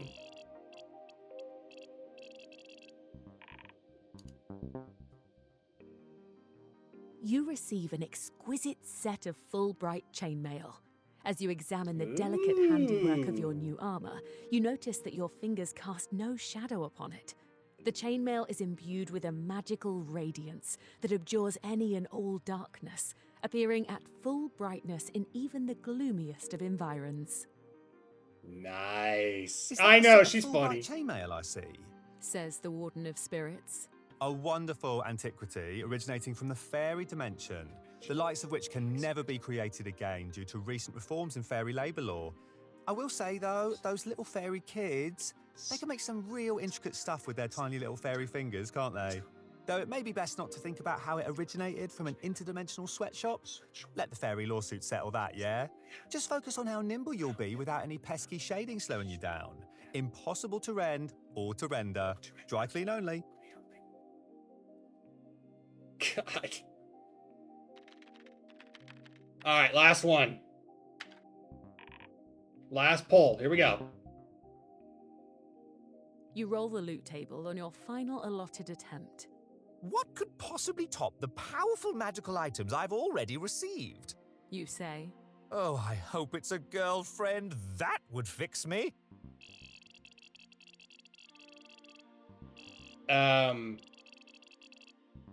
Okay. I mean,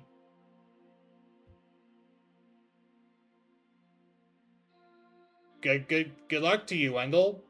Steve, whatever the fuck you're calling yourself now. Well, anyway. Yeah, sure, choose the last one. I'm good with it. you receive a single sheet of paper.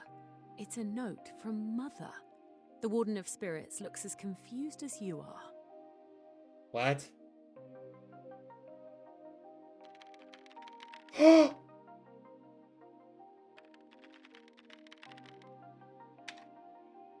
No way! My dearest Wendell, if you're seeing this note, I hope it finds you well. I don't know what your father has told you about this quest. You know how he is. But I hope by now that you truly appreciate the import of what you set out to do. I don't mean for the kingdom or for your father, but for that poor girl. My heart is with her. Don't give up hope. You can do this. I've believed in you from the beginning. And once you're done, come give Mummy a hug. I miss you. Love, Mum. Oh.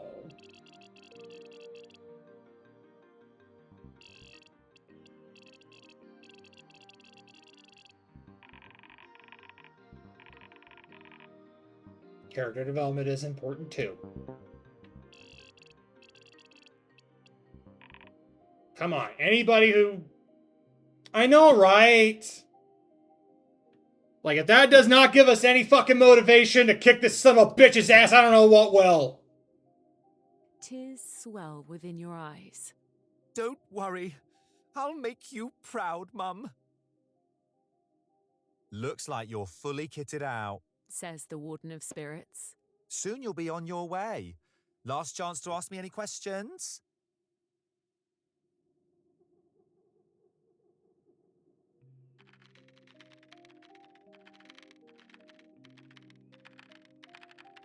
No way! I mean...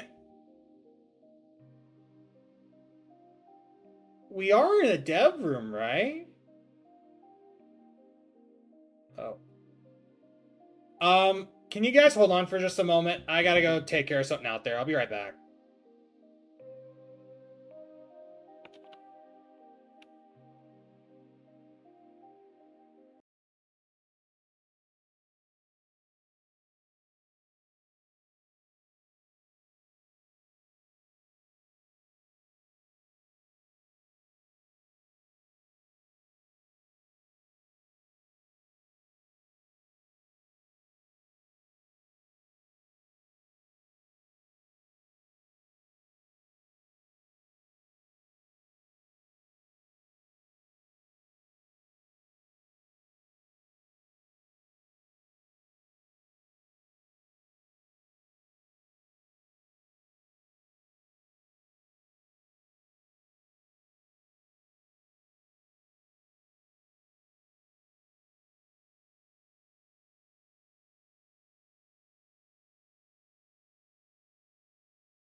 Okay, we're back. Sorry about that.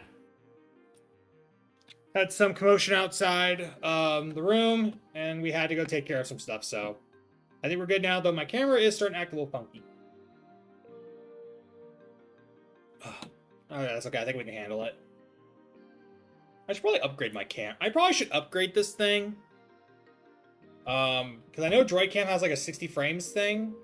So maybe that's what's causing my frame rate to slow down a little bit. But we'll see. Anyway. But yeah, let's see if we can get this bag of withholding dealt with. Let's find out. You show the Warden of Spirits the bag of withholding that's been anchored to your inventory. I have this pesky bag of many Jeffreys sullying my pocket. Say, Arthur, couldst thou remove this woeful curse of mine, mayhaps? Well, if there's a curse to be removed, I'm probably your best shot, says Martha. She dons a pair of spectacles with thin, wiry rims and thick, cloudy lenses. So, a bag of withholding, yeah? Now that's an intriguing malady. Let me take a gander at it. The Warden of Spirits scrutinizes your bag of withholding. Okay, so what are we working with? Looks like 255 stuffed animals, each wearing 255 hats, and each of those hats is wearing 255 hats of their own. The Warden of Spirits eyes you up. That is indeed a lot of Jeffreys.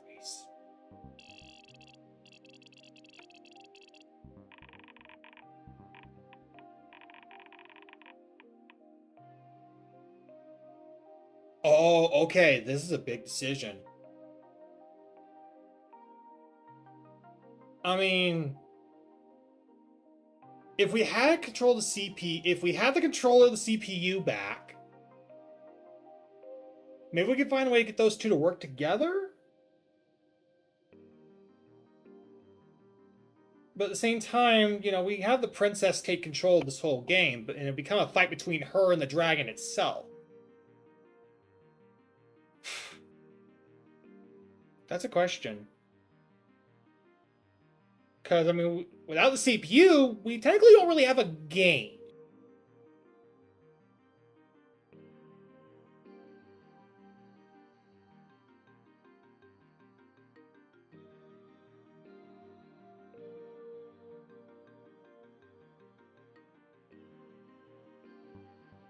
No, let's get rid of this thing.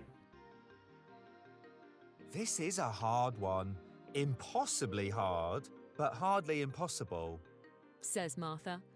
She disappears into a storage closet and you hear her rearranging heavy machinery and swearing. She eventually wheels out a bulky metal apparatus, a carriage-sized contraption of tanks, pipes, pistons and valves. She loads its central boiler with water and charcoal before igniting it. The pumps and motors spur into action with loud bangs and black smoke. She shouts over the obnoxious whir of the machine. Say hello to the vacuum of expungement! Give puppy a whirl and try to remove that bag of withholding! Alright! Fire away, motherfucker!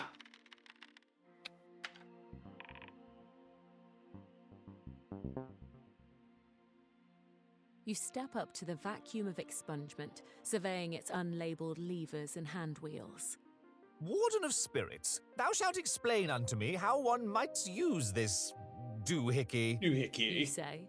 The Warden of Spirits launches into a meandering discourse about macro-quantum mechanics and hammer space. You stare back vacantly. So, I pull this lever then? The Warden of Spirits nods. You initiate the vacuum. This arouses the strange sensation that one commonly experiences when their inventory is being tampered with. With a disquieting slurping noise, the vacuum wrestles the bag of withholding out of the bottomless rift torn in your pocket.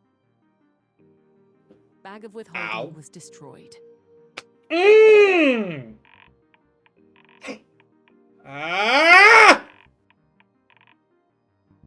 back!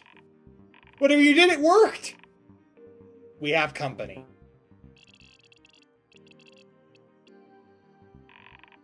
Princess? You found us? We've been trying to talk to you for so long!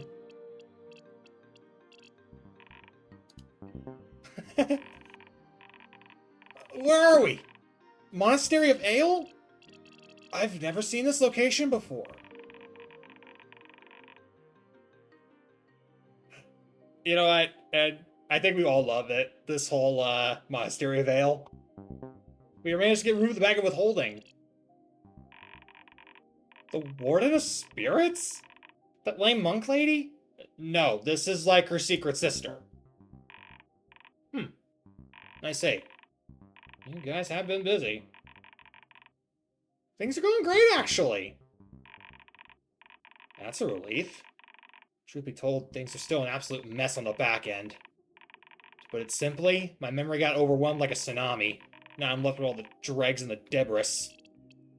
I have to clean up all the corruption and leaks left behind. How can we help? Well, seems like you two can keep the game running. Keep Steve busy while I sort all this out. You can count on us. Thank you both for taking us all off my plate. I'll still be around if you need my help. Let's get back to the game. Good luck! You guys are headed into Act 2, right? Looks like this Warden of Spirits lady has some extra insight on the dragon. Let's have her talk to Steve about it. So, are you off to go slay that dragon? Says the Warden of Spirits. You ask her how she could possibly know that. I've got an eye for these things.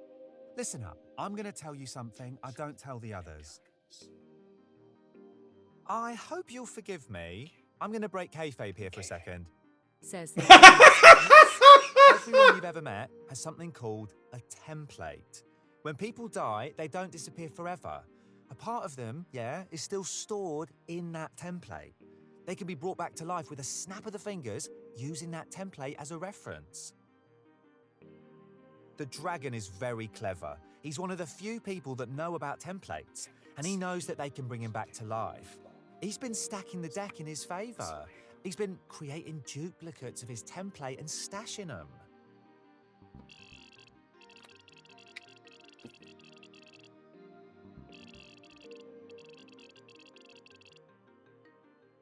Yeah, this is like some kind of crazy-ass Voldemort. Sorry, babes. Oh, no, I think Lenny's gone for good. I mean, we could probably recreate a template for Lenny, if that's what they're talking about, but yeah. Also, you spelled Larry, not Lenny. Don't you pull a Simon on me, Zach. Also, yeah, that makes sense. Let's go kill this red-ass draconic Voldemort. So far, he's made 3 copies of his template. As long as those backup templates exist, he can always respawn. So you need to find them and destroy them. Okay, Horcrux hunt. Great, just what I needed.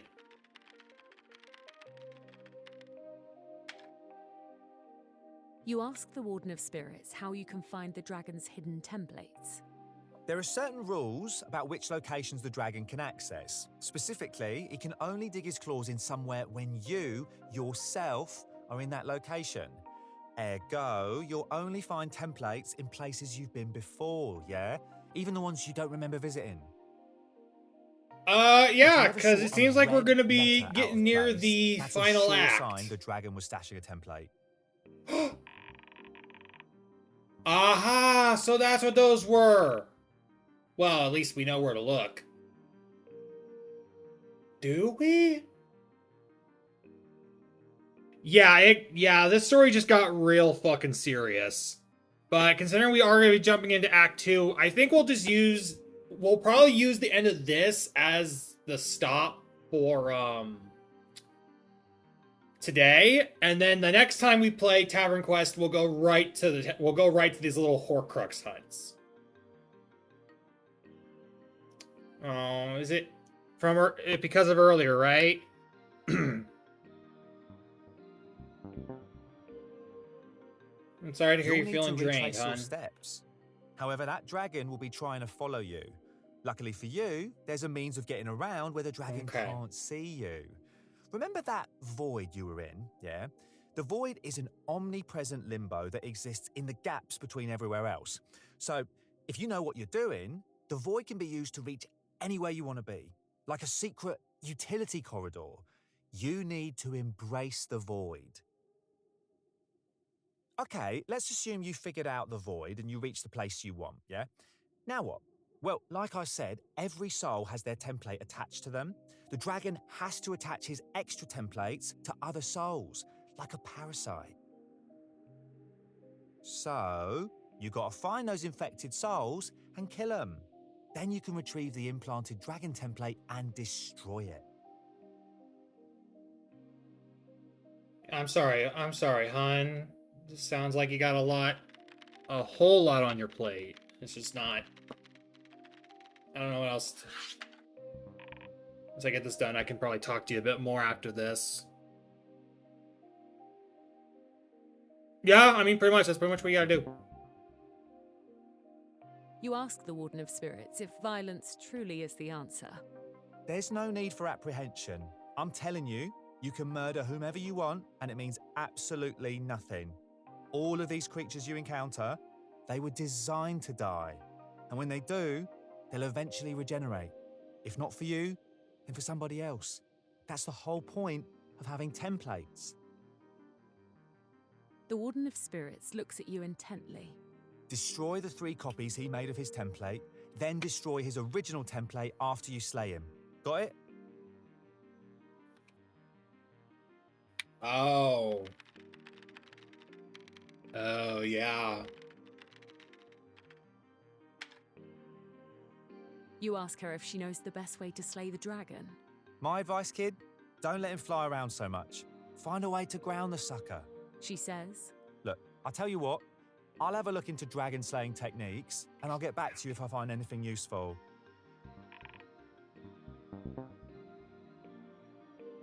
For now, you should get going. The dragon is searching for you. The Warden of Spirits sighs, walks towards the exit and unlocks the door. Behind it lies the familiar yet unsettling black void. He must not find this place. Good luck. Well, that's good. What are you making?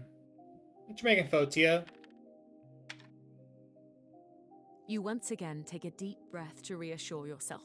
This is the right thing to do. You wave goodbye to the Warden of Spirits and step through the door into the void.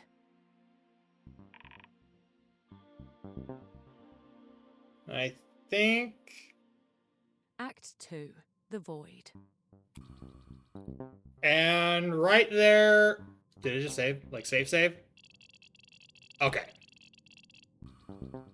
Alright, I think right here is we're gonna call it for this one. So, looks like we got a lot going on for our next session, but at least we have... Oh, this was a wild ride, but in the complete opposite way. Oh my god. I don't think there's really any other way to really, like, conclude this other than, like, yeah, shit just got real. Meta-narratives, abusive dragons, and we finally got the princess in as helping us towards our quest to take out this son of a bitch once and for all.